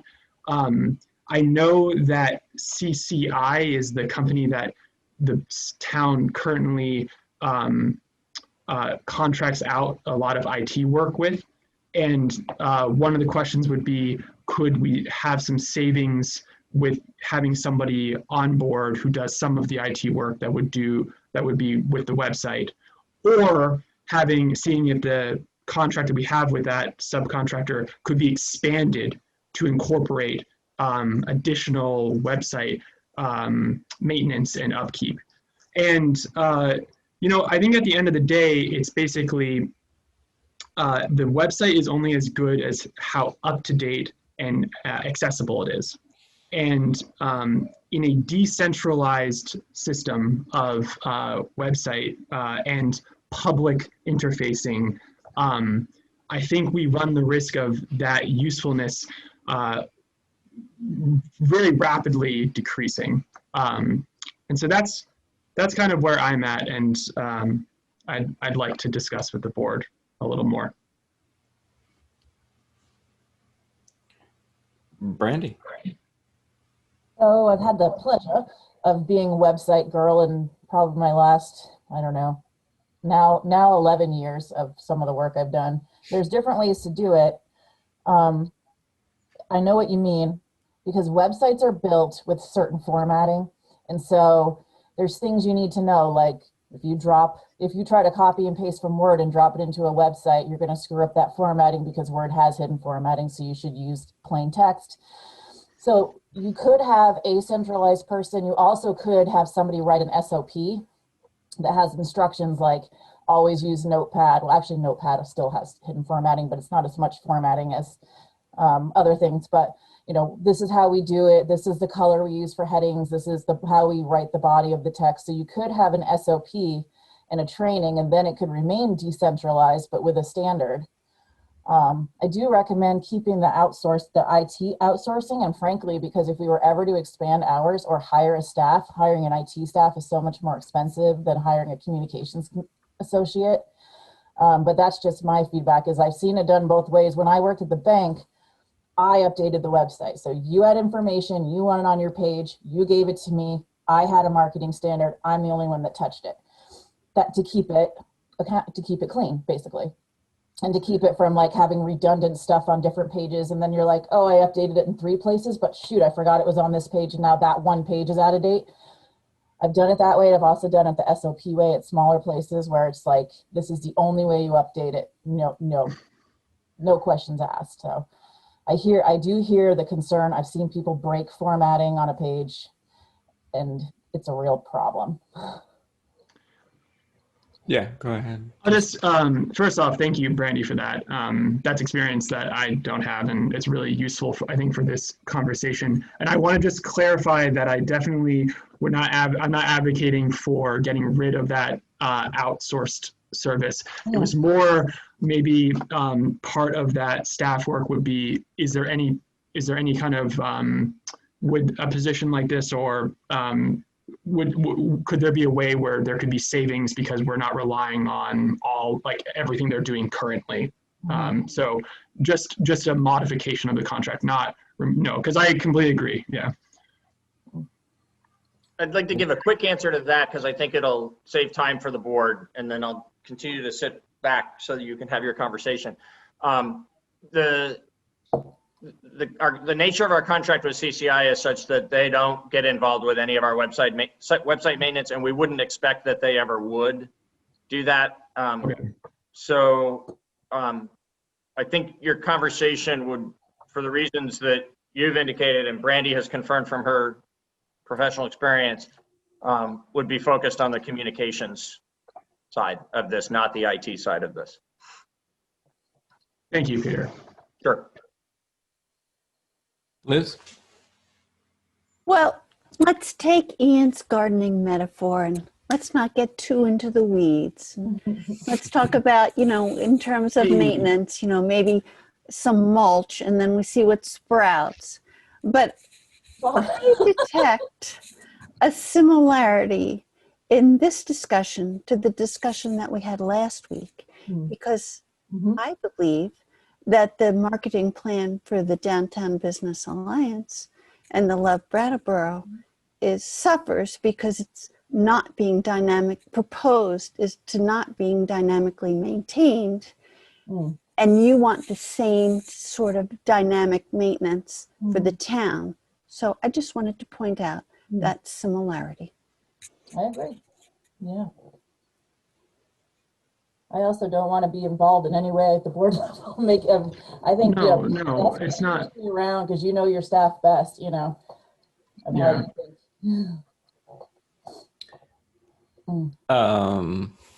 Yeah. Daniel, do you want to jump in? No, I see Gary's got his hand up. I'm gonna let Gary take my turn. We've got a friend in the queue. Well, I have to be honest, I super appreciate Ian bringing this up, and a little bit more talking this out is very appropriate for this board. I don't think I like, no offense, I don't like the garden metaphor. It's just not resonating with me because there's too many, for me, I want this website to be very functional and very accessible to everyone.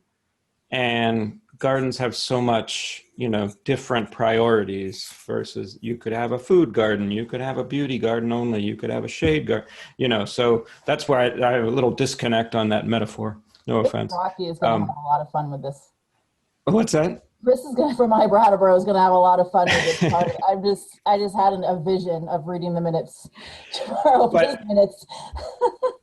But I do want to say that it doesn't feel like tonight anybody's prepared to sort of have a substantive discussion, of course. But it's certainly appropriate to put a little earmark in it and just communicate to Peter that we really want to have that space to be able to, even if it's just some sort of visioning session or priorities, that kind of thing. Is that sort of what you're speaking to for now, Ian? Definitely. I mean, it's nothing specific. I'm coming at it with a lot of ideas about just kind of with this commitment that we're making to doing a new website. Is there more to it than just we're going to build a new website and then we're kind of just going to operate the same way we did it before, And is there room in there for ways to just connect with it's informed by COVID. People have relied on the town completely electronically this entire year, essentially. And it's like, I only see it expanding in the future. And so in this time where we are making this commitment, it just seems like a perfect opportunity to really have that discussion further about how we do that better. And are there ways that with this website that we can do this better? And does that mean a person? Does that mean expansion of a position? What does that mean? And or just the way we're doing it? Absolutely. Yeah. And I think there are two tracks. There's the functionality and getting all that done and maintained. But then when we get into the idea of communications, that's a whole nother thing because we have Peter's job is clearly to communicate and to be, that conduit. And the board, we have our positions, but we wouldn't want to set it up for the future of some sort of future struggle of not us, a couple boards down the road having some major problems because the communications have been broken out and no one knows who's communicating what, when, why, that kind of thing. So I think it's a couple different conversations to have. But Daniel? I'll take my turn, Ian. Okay. Sorry. I don't think we need a metaphor for it. Let's talk about websites, right? So the website I want is clear, it's easy to use, it presents, you know, the person who's interacting with it with the information that they need in as few clicks as possible. It's interactive, it's transparent, right? It increases transparency in the town. The good municipal websites that I've seen like do that. They increase community engagement as well. And then I just think like in the past, when we've taken on a big job, we always hire people that are experts in that field that can guide us. And I would imagine we would do something similar here. You know, so I don't need to be designing the website. I have like, you know, those big bullet points that I want that I want to see, but beyond that, I'm going to let some expert, you know, figure it out. I'd be excited to see it. Yeah. Yeah, and I just want to be really clear, Daniel, like that's not what I'm talking about at all. Yeah. I'm not talking about micromanaging the website, or I'm not at all. I'm actually kind of really what I'm doing, or what I'm trying to do is kind of connect Tim's 2 points, that when we're talking about the website, we're also talking about communication. And so I want to make sure that when we move forward with this discussion that we are talking about both. Because I think they're intertwined just like completely. Yeah. And I guess one other thing I just want to say is like, and I've learned this through my work where I still work with bits of paper and a phone, and there are lots and lots of people in this part of the world that are going to find out their information by picking up the phone and call in Jan or call in whomever in the town offices, you know. And so we shouldn't assume that the only way people interface with information in this moment in time is online, because that's not really true around here. Absolutely. Peter wanted to jump in. Yeah, I just want to distinguish between the project that we'll undertake to build this new website, which is something we will start some months from now and undertake collaboratively, and we'll seek some public engagement even in that process, right? Yeah. I anticipate there'll be some element of that, whether it's, you know, us doing it early on with just brainstorming, or whether it's working with the professional and some alternative things that are shown. We could do it this way, we could do it that way. There's going to be an element of this where we're trying to make sure that we know how people want the website, how the members of the community want the website to be more functional, to meet their needs better, so that they help define the community that we're serving, helps define the target that we shoot at. So I think that there is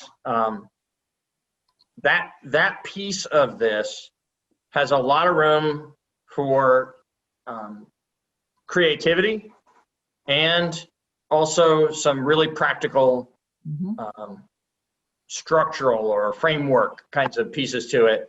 And we'll deal with all of that together, and the various decisions that have to be made as part of that when we're doing it, when we're spending the $75,000. The question for you now at this point in the process is, you know, you've heard from me that the $75,000 isn't a particularly scientific number, but we think it's sound. We think it's a reasonable placeholder. It's quite a lot more than it's going to cost to buy the pre-designed, you know, base on which this will be constructed, and yet it's also, you know, less money than we believe is likely to be the cost if we went out and did something individually to us that we think would be a mistake anyway, because then it's going to be more expensive to maintain.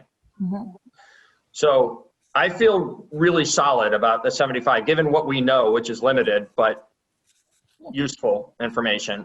I feel solid about that $75,000. I think Ian has raised actually a different question, if you don't mind my speaking to it. Ian asked me some questions earlier in the week in preparation for this meeting, and I understood you to be asking, Ian, about the not so much how we will build it, that what I've described in terms of buying a base and then getting professional help to build on that, and what we've talked about now as a group tonight about, you know, an interactive process. I think we're probably all pretty squarely on the same page around that. What I understood Ian's concern to be is, how are we going to maintain it well so that, 2 years down the road, we don't regret that we didn't invest some more in the maintenance. Yes. And keep Yes. it, once we've upgraded it, that we keep it really first class and really liking it and really having the community feel like it's a useful tool.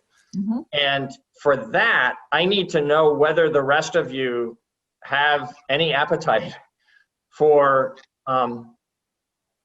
staffing the website rather than having each department have somebody who has the skills necessary to spend, a relatively small part of their day or week touching the website for their department. Frankly, what we've, as staff, been expecting to do is apply basically the same process that is already, that we already have in place to maintenance of the website, given that it will be a brand new, 2021 technology that's going to be more user-friendly for maintenance. And the question is, do you feel like that's sufficient enough? Do you feel strongly enough that you think that's sufficient, that we're done talking about it and we'll put $75,000 in the budget and move on? Or do you want to further explore, as Ian has asked me about? Sorry to be speaking for you this way, but I want to try to make sure that the question gets framed. If we're going to invest in staffing the maintenance of the website in the manner that Brandy described about how she handled it at the bank, then what we're talking about, there's different ways that it could be. It could be part of a person. It could be a whole person. What else would we expect of this person?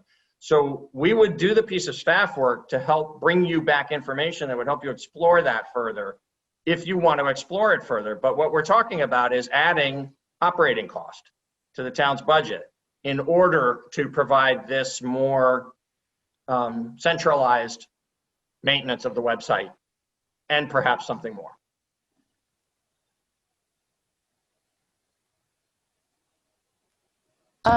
Liz, sorry.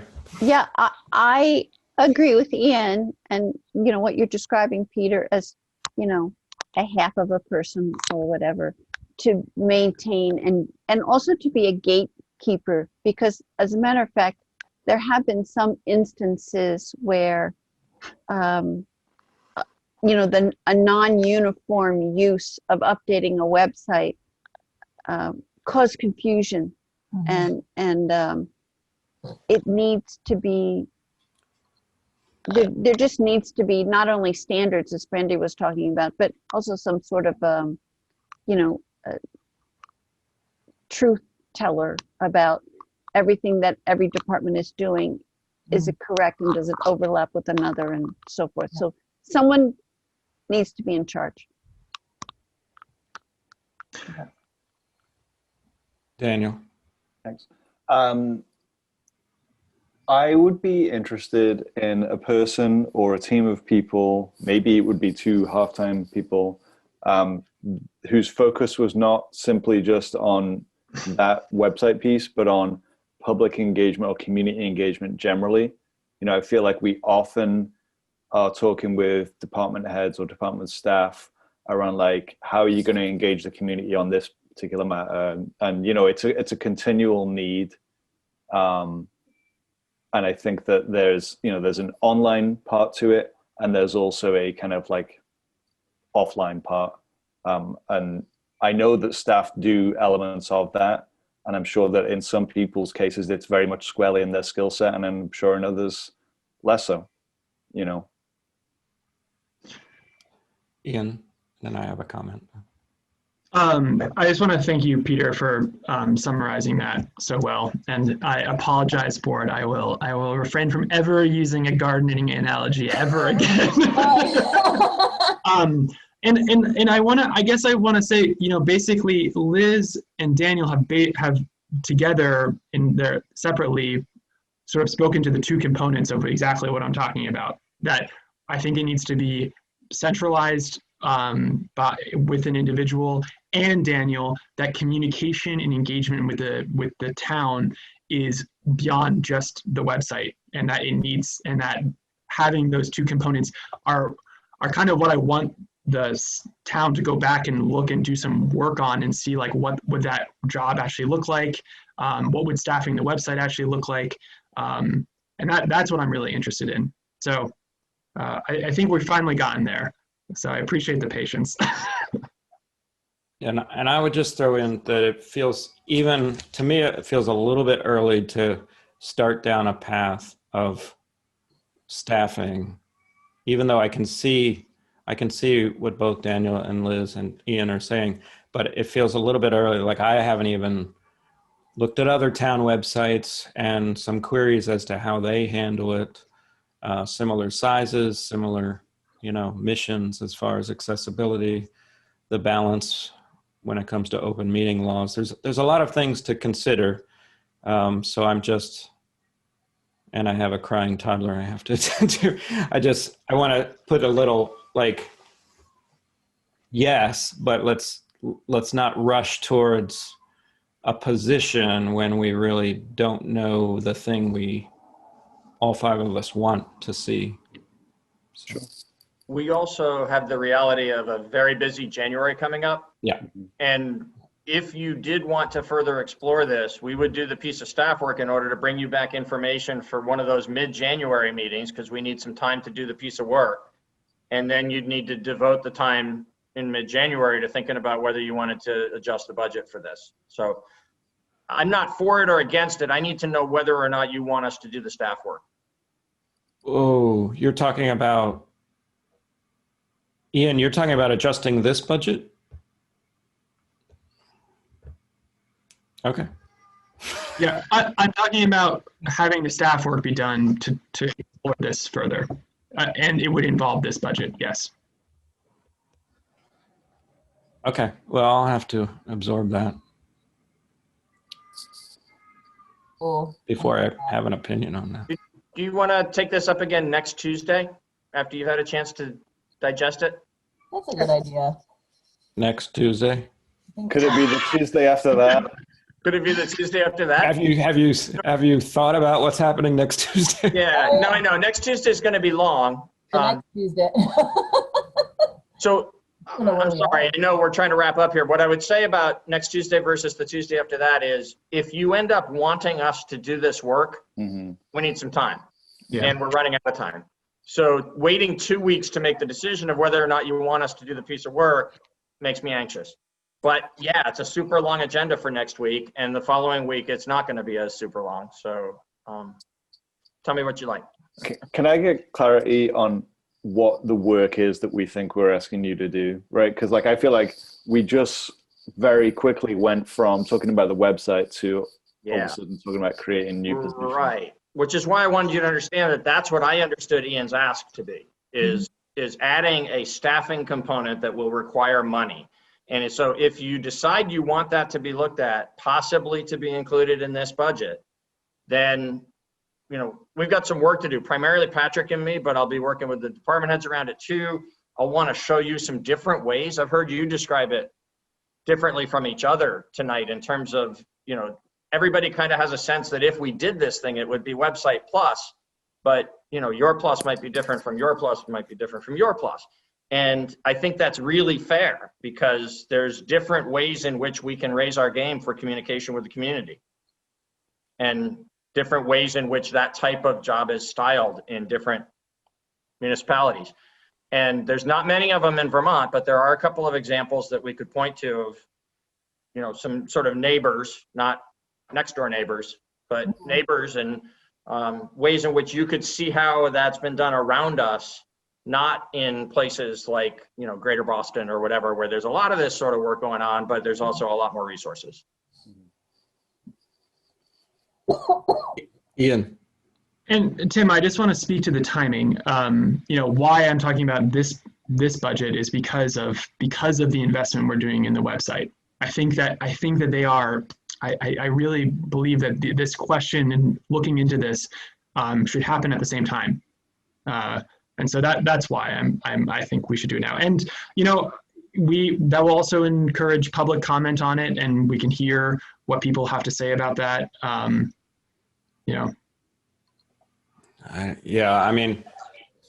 First, personally, I'd have to be convinced that this is, if you want to do it in tandem with what we spend on the website, why wouldn't we push the website spending down the road? Do we have something that's absolutely broken right now? On the website? Well, on the website and or communication with the public. I mean, this doesn't feel like, given our time constraints, that we can take on yet another thing that we're trying to squeeze in before and having a reasonable presentation to come to town meeting with in March. Mm. This is late December. I'm feeling like it's late December. It's almost late December. Mm-hmm. But It's the 8th. Just kidding. Daniel. It's been a long month already. Yeah.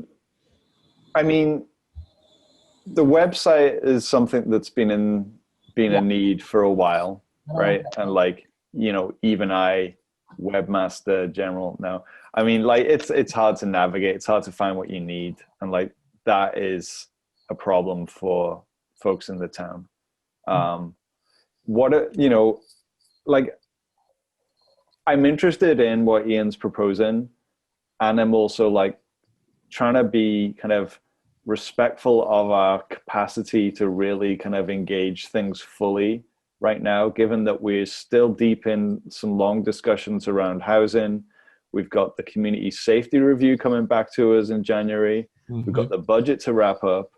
You know, can we get the website kind of to town meeting this year and begin a conversation around, like, you know, what staff might look like for the following year? I don't know. I mean, It's going to take a while to build it.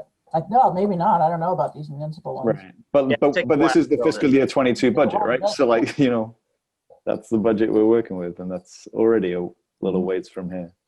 Why don't we at least put an agenda item to continue this discussion so that we're not rushing into some sort of, well, we have to make some sort of decision next week. I mean, at least that'll satisfy a little of Peter's anxiety about if he's going to be asked to do this thing, and it will give us at least a week to think about timing and priorities and things like that. And it'll be unfinished business, right? So it'll be near the beginning.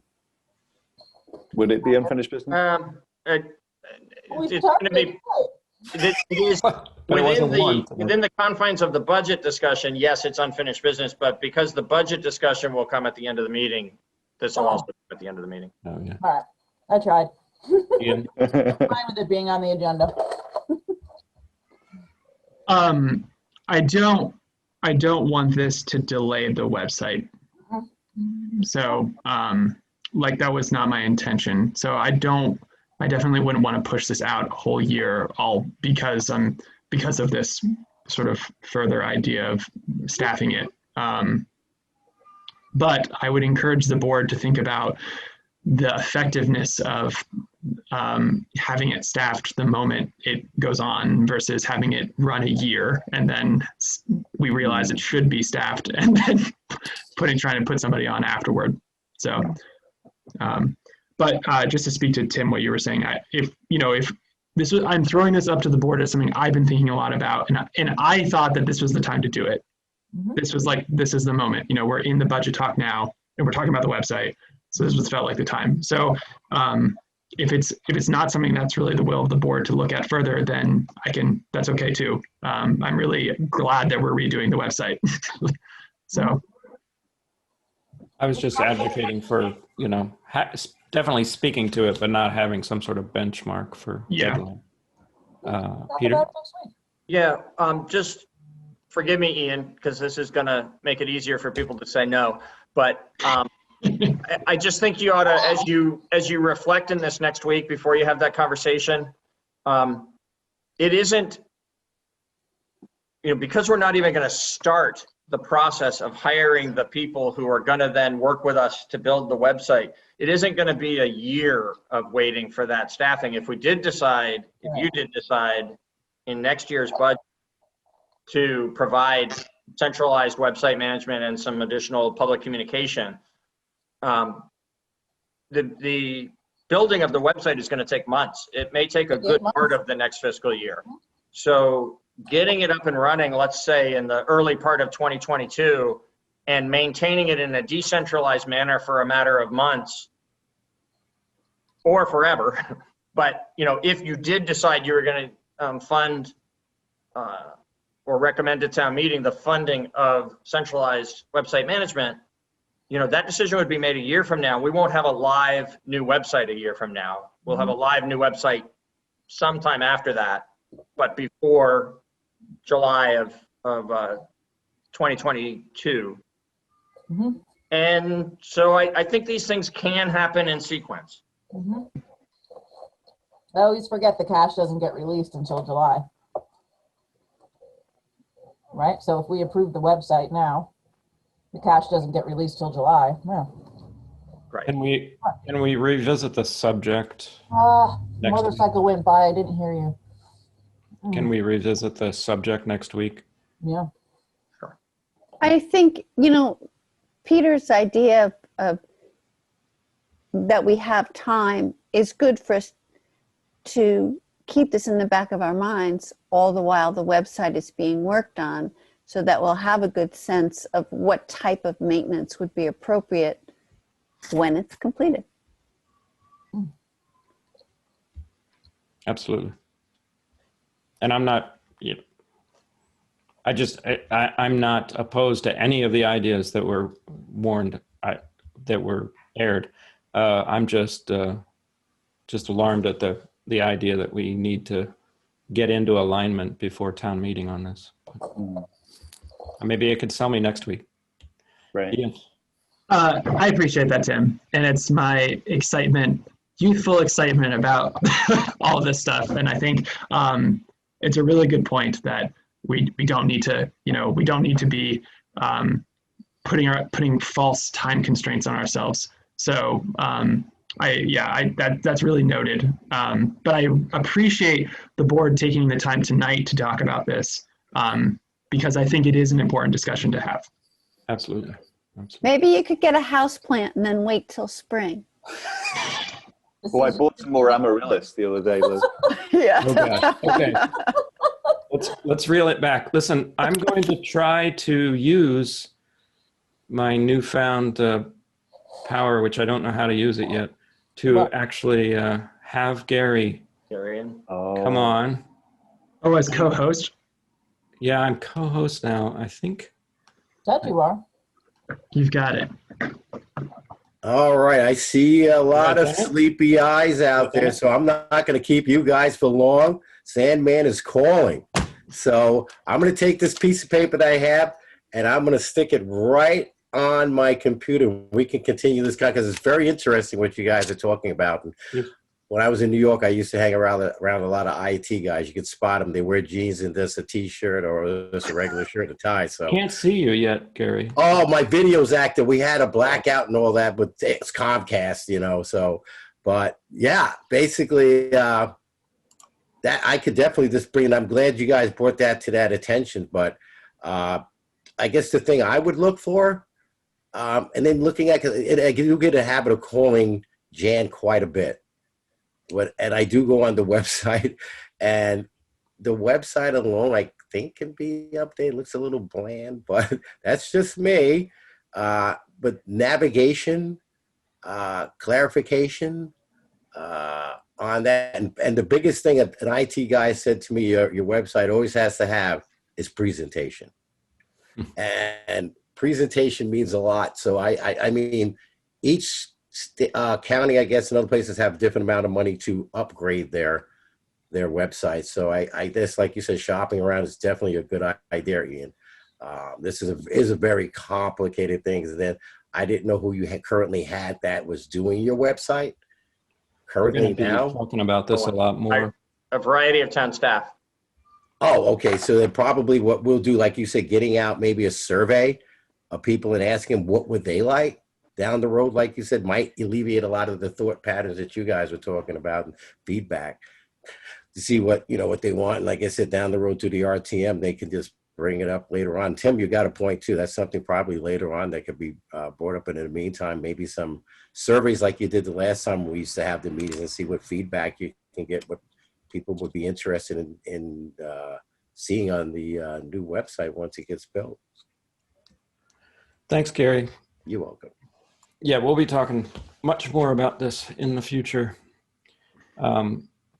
Board, I either have to hand the reins over to Liz or we have to leave right now. No offense. I move to adjourn. Second. Wait. Thanks, Liz. Liz has moved to adjourn. All those in favor, say aye. Bye. Aye. Bye. Thanks, Thank everybody. you. Staff, Good night. ESL interpreters. Thank you. 10 p.m.